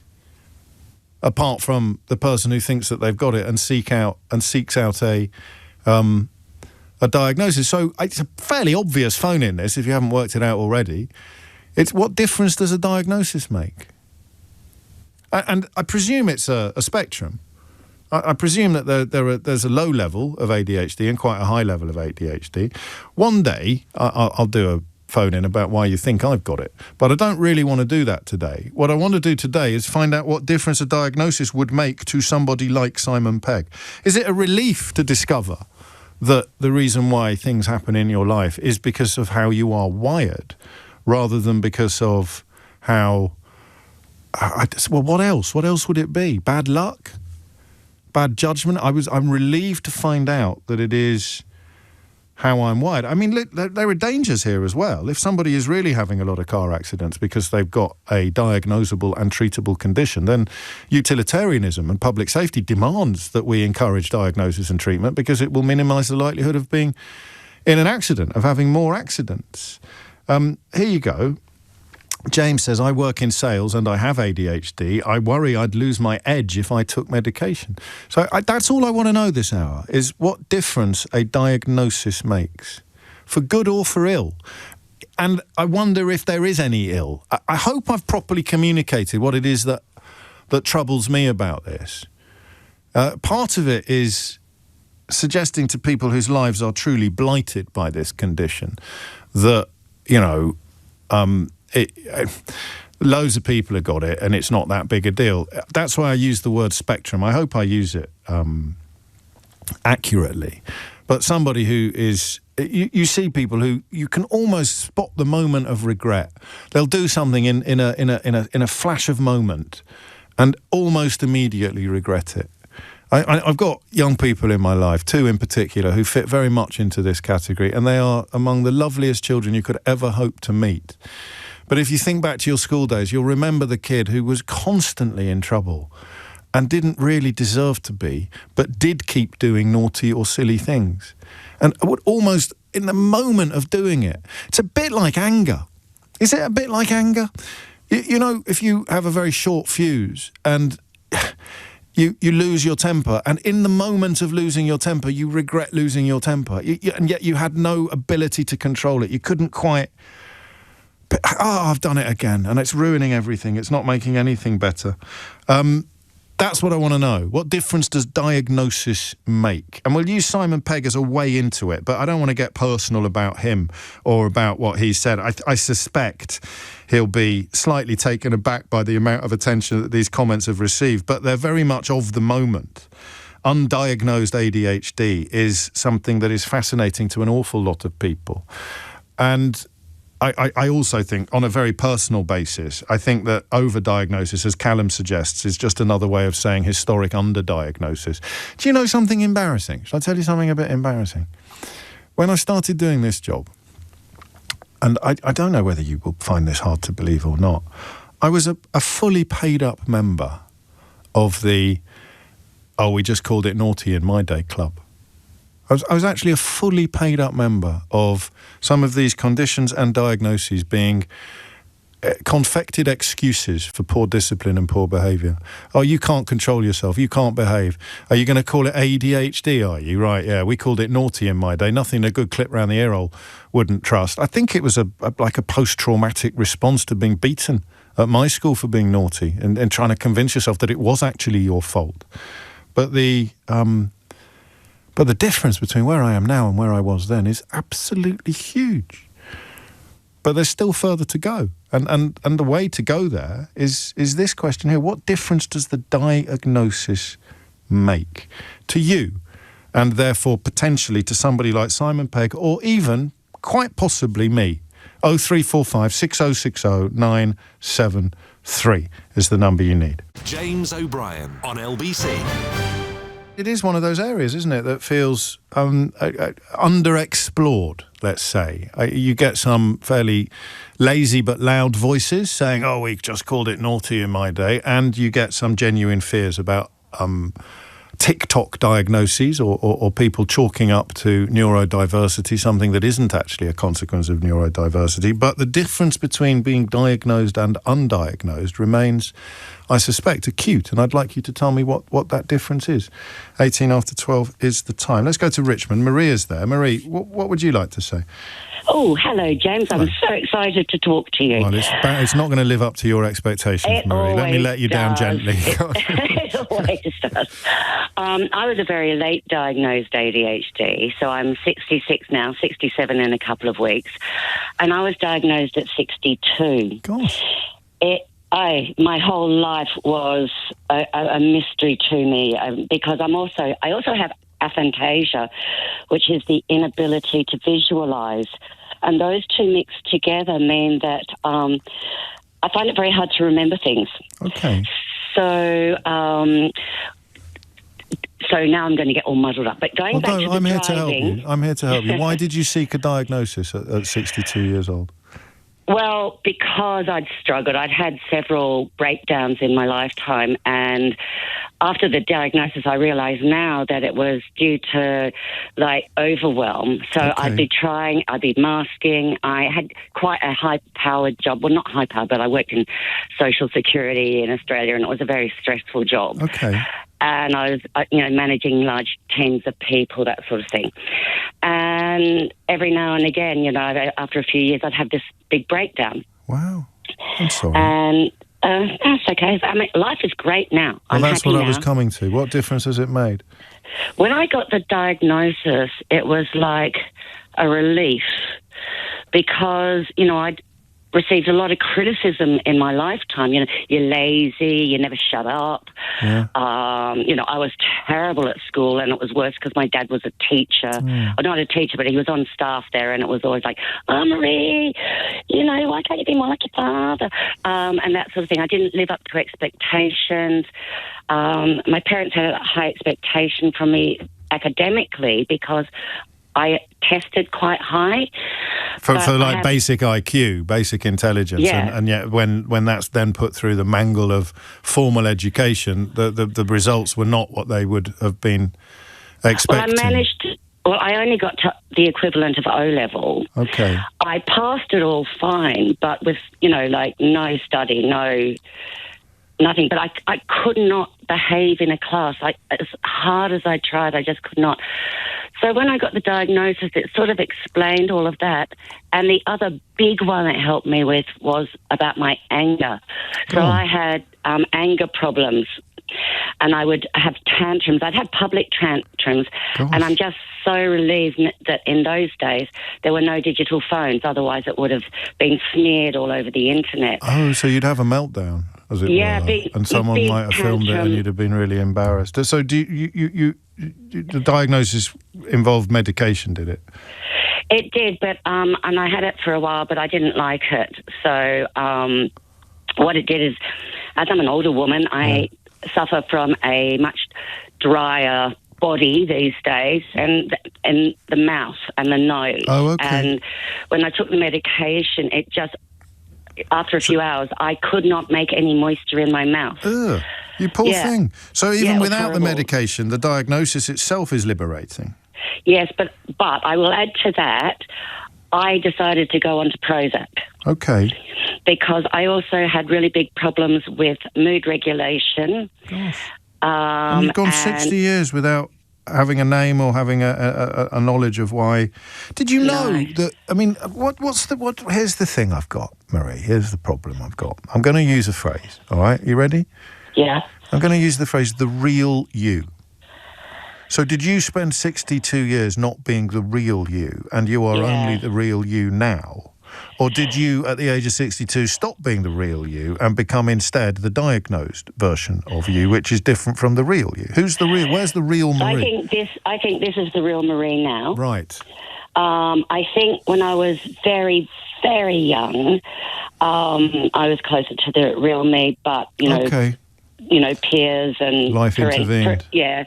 And when I got diagnosed, it was like, oh, I'm allowed to be this way. This is what I am. Oh, it's okay. I can be a bit of a, I don't know what. One-off. We usually begin with D and end in K, so I don't know whether I can say that on the radio. Let's not find out. But you've expressed yourself brilliantly and opened up some doors of understanding that were previously closed to me. And you've also led me to the best way of articulating the discomfort I was trying to describe in my introduction, which is the concept of the real you, which is the real you, as opposed to the medicated. Did you see? It doesn't apply to Marie, but it could apply to everybody else. And the difference that the diagnosis makes is, I just find it so interesting that you can live 62 years on this earth with a burden that could have been removed, and diagnosis, if you're lucky, removes it. Does it always remove it? Lewis is in Staines. Lewis, what would you like to say? Hello, James. Hello, Marie's stolen a little bit of my thunder, but sort of following on from it, I was diagnosed last year when I was 47. Why did you go? Why did you seek a diagnosis? I was struggling with a few things, with like emotional regulation and anger management, basically. Yeah. And it was offered to me. I reached out to like my employee assistance program at work and said that I was kind of struggling, and they said, well, you can be assessed for neurodiversity. So I was assessed for ADHD and autism. Right. And I'm not autistic, but I am massively ADHD. But how did you feel when they told you that? It explains so much. Like, it really explains a lot. So you can be hyperactive ADHD, or you can be inattentive ADHD, or you can be both. Yeah. And I am inattentive type. So when I was at school, I wasn't naughty, but I was quite daydreamy. I'd never paid attention in class. Every school report said if Lewis just focused, he could go far. So it's again this notion of having intelligence that is being unharnessed. Yeah, I would get B's and I would pass everything, and they'd all say, well, if you just tried, you could get A's. And I'm like, but I am trying. Did you know what they meant when they said that? Was it almost like what do you mean I'm not trying? Yeah, well, I would always take my reports home, and every report said if Lewis just concentrated, he would go far. And my parents would say, you need to concentrate. Yeah. And I'd reply, but I am concentrating. Yeah. But it does explain an awful lot, and specifically, what I talked about, sort of struggling with anger management. There's a thing with ADHD called emotional dysregulation, right? And Marie touched upon it as well. And you can't control your responses to things. And to just tie it back to driving, I know you hate the subject of driving, but don't worry, I'm emotionally very regulated. I'm not going to bite your head off. Excellent. I get terrible road rage, like awful road rage. Really? Not hanging out of the window, but shouting in the car. And my wife will say, "What's the matter with you? Come on, they just missed a light or something." Yeah. And now I've got a diagnosis, and now I know what emotional dysregulation is. I'm like, well, that is probably that behaviour, so I can spot it coming, and I can hopefully control it a bit better. And do you? I mean, honestly, do you think you've had less instances of rage since you got your diagnosis? I think I'm a little bit better at seeing it coming. I'm not going to say that I've completely stopped swearing under my breath, but it might not be quite so loud as it was previously. What about, if I could use a phrase, what about not liking yourself or not liking things that you did, self-loathing kicking in, and then understanding why you've done them, making it easier to like yourself? Would that be part of the process? That's definitely part of it, yeah. The sort of the kind of the slacking at school, the sort of struggling with controlling your emotion. Now I always say to people, like, because I explain this to anybody who will listen. Yeah. It's not an excuse; it's an explanation. That's a wonderful distinction. One of my favourites, actually. In all sorts of areas. Do you take medicine? No, I've just started. So I've just been referred for titration, which is where you get medicated. So it's really live then, this diagnosis. It's unfolding as we speak. Well, it was last April, and I sort of sat on it for a little bit. And then when you get diagnosed, they just kind of say, "Okay, you've got ADHD," and they don't really explain much more. Sure. So you have to do a lot of research yourself. I did a lot of Googling, a lot of sort of searching into it. I've started a Substack where I write about it along with other things. And it just helps you sort of think about it a little bit more and process it. And once I started processing, I was like, well, I want to try medication to see whether it makes me the best version of myself or not. That's a nice way of putting it. Final question. What does your wife think of it all? She thinks it explains absolutely everything, and she is fully supportive of every decision I make with it, and I probably wouldn't be. But she fell in love with as I am. I mean, this is, again, I'm going to take you back to that notion of the real you. Yeah. So if you were to, I think a diagnosis doesn't change who you are, but medicine might. I mean, she fell in love with undiagnosed, unmedicated Lewis. So the medication, from everything again that I've read, it just kind of calms the noise in your head. It won't sort of. So we come back to the version of being an even better version of yourself than you currently are. So the things that she fell in love with possibly will get magnified. Yeah, and it's so. You know.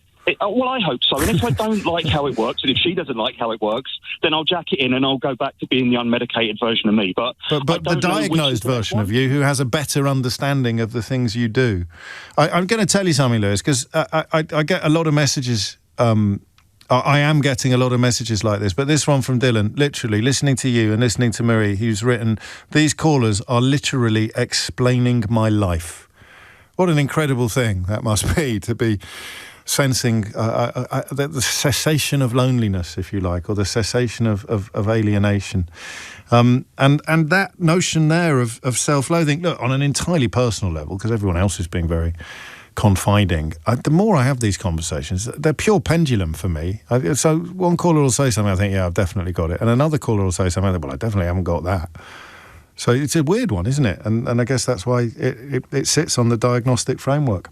The time now is 12:30. Amelia Cox is here with your headlines. James O'Brien on LBC. 33 minutes after 12. And it's become, over the last year or two, one of my all-time favourite topics, actually, this question of what difference a diagnosis can make in the context of neurodiversity, because it can be such an uplifting conversation. You can hear the weight sometimes. You can almost hear it being lifted from people's shoulders as they relate the story. I presume that the stories are not always positive, but I don't know at the moment what the downside of a diagnosis would be, except this somewhat clumsy attempt to pinpoint what the real you is, as opposed to, I mean, with the real you pre or post diagnosis, pre or post treatment. I don't know. Charlie's in Westbury. Charlie, what would you like to say? Hello, hi James. Hello, the callers have probably said the same. So I'm 40. I was diagnosed with autism last November with a recommendation to seek an ADHD assessment as well. So I have that in 2 weeks' time. Well, what made you seek it out? What made you seek out that diagnosis? So I have a young daughter who's 8 years old who has just been displaying challenging behaviour since she started school. Okay. And the more I was looking into it, it kind of linked with autism. So I would have challenging evenings, challenging days. I'd go into my work and they were going, does that not sound a little bit like how you are? And that's where the ball started rolling. Oh, my goodness. So that's where I got mine from. And it's just that sense of relief now. I was always seen as very direct, very opinionated, questioned everything. And it impacted friendships. It impacted my first marriage. It was always seen as it's my way or the highway. And actually, since I've had this diagnosis, it's just helped me understand myself so much more. And has it made you less challenging, to use your word? No, I don't think it has. It's made me more aware. So for example, I'm at work and I'm challenging the way that they're doing something. Instead of just going, why are we doing that? I'll go, I just need to get something clear in my head. I'm not challenging, but I just need to understand it. Okay. So I might be able to explain myself better in that respect. You were saying about, is there a downside to it? For me, I keep my diagnosis quiet in certain circumstances because of this over-diagnosis culture that there is perceived from people who are not neurodivergent, if that makes sense. So the eye rollers, as it were? Yes. Oh, another one who's been diagnosed. Oh, another one. But actually, when I think... And it's all a big con, and it's the pharmaceutical industry, or you're doing it to get money or to get benefits, and that somehow in this country manages to dominate the entire narrative in some quarters. Exactly. Yeah. Exactly that. And why am I putting my daughter through it? It's not going to change her. But actually, as I've got to learn myself, I've learned how to regulate her and helping her to deal with her emotions when things get too tough. So actually, I don't think there's a bad side to anybody who's out there thinking, oh, should I or shouldn't I? No, well, I suppose it depends on what is then done with the diagnosis, because autism, of course, is a spectrum as well, as you know more about it than I do. You don't, and it wouldn't necessarily be helpful. I'm just reading something from Laura, who is a specialist teacher, and she says that sometimes children with minor autistic features might be treated differently, being overhelped almost, and told that there are things that they can't do because of their condition, which they could well be capable of doing and should actually try to do. So that counts as a downside, albeit a speculative one. Definitely, we all parent different. I found that out. For me, it's done wonders for my job. So, and what about for your daughter? Is life at home better now as a consequence of you knowing more about yourself? And of course, you're only at stage 1 of the discovery. Stage 2 is potentially just around the corner. That's it. Yes, exactly. Life is so much easier now because I can recognise signs and stop her meltdowns before we get there. Whereas life is very traumatic for her, where she doesn't have that anymore. We recognise when she needs safe spaces or quiet time. Same for me. If I'm getting overstimulated, instead of just having to carry through because I'm like, I'm just stressy, I realise now that I'm overstimulated and I'm like, right, I need to go and take myself off now. I need to go and, just calm back down and get into a better headspace. You've explained that quite beautifully. Because, I'm always slightly... they call it predeterminism or something like that. The idea that nothing we do ever changes anything. Or a leopard can't change its spots. It would be the cliche, wouldn't it? It's not true, is it? We can learn to change our behaviours. And if we can change our behaviours, then we change how we feel and how we interact with the world around us. And crucially, perhaps, Charlie, how the world interacts with us. 1,000,000%. Exactly, yeah. Definitely. I'm getting so many messages like this one from Mark saying, oh my God, these people are me. This from Alyssa. I've literally never related to any of your callers more than this lady. And on it goes. Another one. This is like listening to myself talk. And Annie's in a bit of a misery. She says, not every week, please. Thank you, Annie, for dragging us back down to earth. I don't think we do anything on a weekly basis, do we, since Brexit or since COVID? Graham's in Glasgow. Graham, what made you pick up the phone? Hi, good afternoon, James. A bit nervous. It's only me. I was sitting on hold. I've realised as the nerves kick in that I've forgotten to take my ADHD medication today. So you've achieved one thing to help me. We'll be good. Yeah, memo to self. Take your medication after you come off the radio. I'm just going to bounce the echo that you've just said there. Listening to the other callers, it's just incredible. It's like my life story. I think if it's your producer I was talking to, I was diagnosed at 45, which is now nearly 7 years ago. And when the psychiatrist I was working with, I'd been misdiagnosed with bipolar disorder for 6-7 years, which is not unusual as more late life ADHD diagnoses are coming along. And when my psychiatrist said that ADHD was fairly likely and going to put me through the testing, my belief was that ADHD was an American term for badly behaved kids. At 45, that was what I thought, and I grabbed my hyper-focus, went on to discovering what ADHD meant, and going online and doing some research was like reading my biography that someone had written. It was almost like a surreal moment. How quickly did you... Outer body. I mean, it sounds like it was almost instant, but you how quickly did you disabuse yourself? I love that phrase. It was just an American way of describing naughtiness. Did you realise pretty much immediately that wasn't the case? Yes, and I use that phrase almost with a bit of forethought, because I've tried to, talk to people since my diagnosis that are maybe on a similar journey and going through the sort of lifelong self-loathing of just knowing I am not wired for this world, and I am trying to fit in and join in and follow the rules and make people happy, and it just doesn't work. It hadn't worked, and that's why my whole life. Perhaps people might mistake it for bipolar because you're crashing when it all becomes too much for you, and that's one of the poles. I won't remember the callers' names, I apologise, but one of your callers had said some of the self-loathing and those things lead to depression and anxiety. Yes. So the downside of a bipolar review, if you like, or analysis, was obviously the just crashing, the meltdowns and the exhaustion from masking to play the game and fit in. And then what were perceived as manias were just the unregulated the lack of impulse control. Lack of impulse control is where the guilt and shame come from, right? Yeah, it's one of the executive dysregulations that a previous caller was talking about. Impulse control neurologically requires you to instantly use your past experiences to determine what your action is going to be. And I don't know if this is neurologically correct, but someone explained to me ADHD is like living in fight or flight. Yeah. So instead of your brain receiving a stimulus, processing the data based on past experience and then reacting, in fight or flight you miss out the middle stage so that your reaction is instantaneous. And that's ADHD. That's why people talk about anger and lack of impulse control, because that instantaneous, I will reflect on my past experience to make the best decision for my future outcome, just doesn't happen. That's so interesting. It's impulse.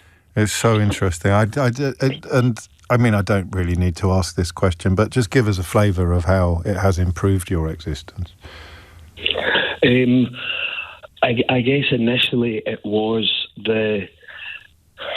if this is me and it is not something I have the ability to correct, then there can be a bit of self-compassion. And again, that balancing act between this is not a get-out-of-jail-free card, this is an explanation rather than excuse. That balancing act is, I think I found, and maybe not uncommon, the pendulum swings too far. So I got my diagnosis. 6 months later, I was diagnosed with autism as well. Right. And a lot of my masking, I unleashed. So the people very close to me said, you are more visibly neurodivergent than you have ever been, because I allowed the pendulum to swing. Hopefully I'm recalibrating now, and, how much is for public consumption and how much is not, and medication helps and support. But you're in a much better place. Yeah, 110%. But you're a work in progress. I am. We all are, aren't we? We all are always. One of the very incredible statistics I saw fairly early on was that people with undiagnosed ADHD are 4 times more likely to die of suicide. And, that's in the UK. If you're a man under 54, these are the biggest, potential cause of death. And, realising that when people talk about with ADHD, well, if you've got to, your 40s or your 30s or whatever age, with undiagnosed, do you need to be a burden, financial or time or whatever? Do you need to be a burden in the NHS? I think the answer to that is yes, because unfortunately down the line the costs for people living with these undiagnosed conditions are vast. And you deserve help. Everybody deserves help. And if the deeper the self-loathing or the more acute the shame, the easier it is to persuade yourself that you don't. I love this call. Thank you. Don't forget your medication. Thank you very much. Thank you very much. And actually, Tom's been in touch. Tom's been in touch to say he's forgotten his as well. You've just reminded him that he needs to go. So there you go. That's our good deed for the candle day. Passes its message. Exactly. Thank you very much. Mind how you go, Graham. Thank you. It's 12:45. I'll be pushing this week's episode of Full Disclosure after the break. But before that, let me tell you about another podcast you might enjoy by 2 friends of mine, actually, 2 of the nicest people in this building. Katie Brethwick and Sam Pittis, who do a podcast together called You're Wrong About ADHD, which comes from the global stable, as indeed I do. And they have known each other for almost as long as I've known, well, longer than I've known them. And about 3 years ago, they both discovered that they had ADHD. So 2 late life or adult diagnoses, and the podcast they've made about it is a thing of beauty, and it comes highly recommended by me. 12:45 is the time. James O'Brien on LBC. 12:48 is the time. Some lovely callers today. A lot of love for them coming in. I mean, there's some bad news, unfortunately, which is that if you are hearing a reflection of your own reality for the first time, and you're thinking, crikey, that's something I should do, then the waiting list, if you were to go to your GP in pursuit of a diagnosis, can be very, very long. It's a bit of a postcode lottery, but according to the NHS website, you may have to wait several months or even years to access specialist services. That is the advice that they give you. If your ADHD symptoms are affecting your studies, your work or your relationships, make an appointment with a GP to find out what support is available. That's the good news. The bad news is waiting times vary and you may have to wait several months or years to access ADHD specialist services. I don't know whether that includes the diagnosis itself or simply the help and support that you would get as a consequence of the diagnosis. But the question we've been asking this hour is, what difference does the diagnosis make? Carl's been in touch. It sounds like you think that the diagnosis or the medication might dull the creative light, James. I have ADHD, I am medicated, and I think I am just as magical as before, but more focused on actual completion. My diagnosis proved to me that I wasn't unfixable. It allowed myself to make allowances for less than perfection. I'm getting a lot of messages like that, and you can see the impact that this would have on someone's life and the difference that a simple diagnosis could make. Stephen is in Bookham. Stephen, what would you like to say? Oh, hi, James. Hello, thanks for having this conversation. It's great. I wanted to say about the difference between being diagnosed and not being diagnosed. You expect it to be this limitless pill that you can take that's going to fix all your problems. And coming to terms with the disappointment after that is just surprisingly difficult. How do you mean? So you mean like a magic bullet? You mean like a quick fix? Yeah. So, I mean, I got diagnosed when I was 23, 24, and it's so extreme. I feel like we don't talk about the fact that, when we have conversations about autism, it's always on a spectrum. There's always a sort of extent attached to it, whereas with ADHD it seems like either you've got it or you don't thing. And okay, I'm sorry you've had that experience. I've tried today at least to reflect the notion of a spectrum quite carefully. That's what I think so good about this conversation. It's you're gone into that quite well. It's not a switch that you flick on and off. What I mean, in terms of getting a diagnosis and then thinking that they would, what is it that I don't want to use words like fix, but what did you think would get better? What did you think that the diagnosis would deliver that it perhaps didn't immediately or hasn't yet or may not ever? I think maybe because the medication itself. I spent ages on the waiting list and was so sort of beaten down by it that I spent all my savings on going private. Okay. And it's just, I think it fixes the focus part, but that's one small part of what ADHD is. Yes. And I know there's, you don't want to pile on a bunch of medications for mood control or sleep or whatever, but you're fixing one part, like a sticking plaster of a very big issue.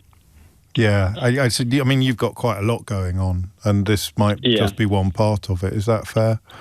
Yeah, I think, like your previous caller said, I think because there was such little messaging on it when I was younger or education about it, I looked it up myself and assumed, I'm bipolar or sure. I'm just a bit of a mess as a person. Oh, mate.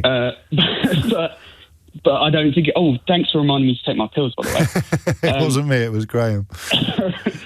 But yeah, and then you sort of get this focus and you're like, what do I do with all the rest of the symptoms? You're the youngest caller today. And I wonder whether that's relevant, actually. Whether because other people have lived with it for so much longer that they feel more relief at the diagnosis than you do. Because... Yeah, that's true. I don't know. I mean, it could be linked to that. It could just be that you're still in the early days and things will, I'm sure, get better for you as well. Oh, I hope so. Are you nice to yourself, Stephen? Are you kind to yourself? I mean, that guy's all right, do you know what I mean? I know, mate, you need to be a bit kinder to yourself. No, I'm serious. I think you need to be a tiny bit kinder to yourself. Nobody's flipping perfect, but... Yeah, that's true. It's true. You just give yourself a break. Well, thanks so much for having this conversation. It's helpful. Well, I hope it is, and I'm very glad that you contributed to it because it obviously isn't an unalloyed positive, the simple act of diagnosis, but I don't think we've spoken to anybody for whom things are worse after diagnosis than they were before. Those people may exist, and that's why my phone lines are always open. I've got the solution to the missing world round for you, which I mean, two classics today, actually. And I should have mentioned that the woman who wrote the story about cancelling her birthday because all her friends are using Munjaro, I used to work with her. She's a brilliant journalist, one of the best freelancers out there. And this is also a classic of the missing words round. Police, we are suffering ABH from what? So what is giving police actual bodily harm? And here is the answer. Police, we are suffering ABH from our trousers. And I'll read you the first paragraph of this. Police officers have complained of crushed testicles, cuts and musculoskeletal damage caused by ill-fitting, uncomfortable uniforms. You heard it here first. You also heard this here first. Full disclosure, with Irvine Welsh this week, the author of Trainspotting and so much else, and an incredibly interesting character. In fact, not entirely irrelevant to the conversation we had in the last hour about opportunity and class and how background can so often inform where you end up as an adult. He defies all of those stereotypes and all of those patterns, and is, I think, one of the most intelligent people I've ever sat down with. When did you get the inkling of just how big Trainspotting was set to be? I thought it was going to be this little kind of culty, quirky thing that exactly a few people and a few of my mates in Scotland, some of the guys in the terraces, some of the boys in the jail, they would read it. Be looking for themselves. They would be interested in it. Some of the London cognoscenti that I knew, the old punks kind of that had come out of that culture, they would read it, and I don't think anybody else would very much. Then I remember one of my mates had come out of prison, and he was saying that it was great in the jail. Everybody was passing the book around, you know, and they're saying it was, and he's saying it was like somebody when you're sitting on your own in your cell. It's like having somebody to talk to. Somebody's talking to you, and what a compliment. And I was thinking, this is great. A lot of people that I knew in London that I had, you know, that some of them I'd lost touch with, they were saying, that's your book, it's brilliant, it's great, can we, you know, it's and we know somebody who's a journalist wants to do a feature and all this stuff. So it kind of it just had that word of mouth. How quickly did that translate into commercial? Because I presume you got a tiny advance for it. I got a small advance for it. I got a bigger one for the Acid House. Right. And then I went to Amsterdam in 95, and for me, a big check dropped in the post, and I was thinking, wow, this is great. And then it had become the play. And it went national. That helped take it around the country. It's had several boosts. Yeah. You know, and you know, the biggest one was the movie. Obviously, that made it international. And along come Danny and Andrew and John, and it suddenly just went nuts. And continues to. I mean, in many ways, it's part of the cultural furniture, isn't it? I thought why has it stayed around for so long? And I think that a lot of analogue stuff is ossified, and you know, it's like, because culture's so throwaway now. But if you look at like the top 100 albums of 1990, you know, they're still the top 100 albums of 2000, 2010, 2020, 2030. You know, it's the same kind of bands and names again, and you might get one or two like Eminem or Daft Punk or Fatboy Slim that kind of will jump into that, but most of them it's what was already there. But I thought it's all because it's about youth, and people like youth novels, or it's about drugs and people taking different drugs for the first time. But I realise now that it's not. It's about work. It's about the end of paid work, which the industrial working classes were the first ones to experience, and now everybody's going through the same angst. You know, what's going to happen to us when we don't have any paid work? Basically, you know, we're all in some ways members of the precariat now. Yeah. You know? So I think that's why it continues to resonate. Nobody knowing what their role is, what their place is. Yeah, we're in this long-form revolution. We don't even know what's happening, basically, but we know that things are changing around us. I told you he was clever, but he's a chronicler as well, a kind of a dissector of our time, a zeitgeist deliverer. I loved that conversation. I'm getting a bit sort of distracted by how much I want to listen to what he said. I just cut my bits out. If you missed any of today's show, you can listen back on Catch Up on Global Player and the LBC app, where you can stay up to date on all the top stories and opinion. Put your news categories in the order you want, as well as pause and rewind live radio and listen to a range of podcasts, including Katie and Sam's ADHD one and my Full Disclosure. So download the official LBC app for free from your app store now. James O'Brien on LBC.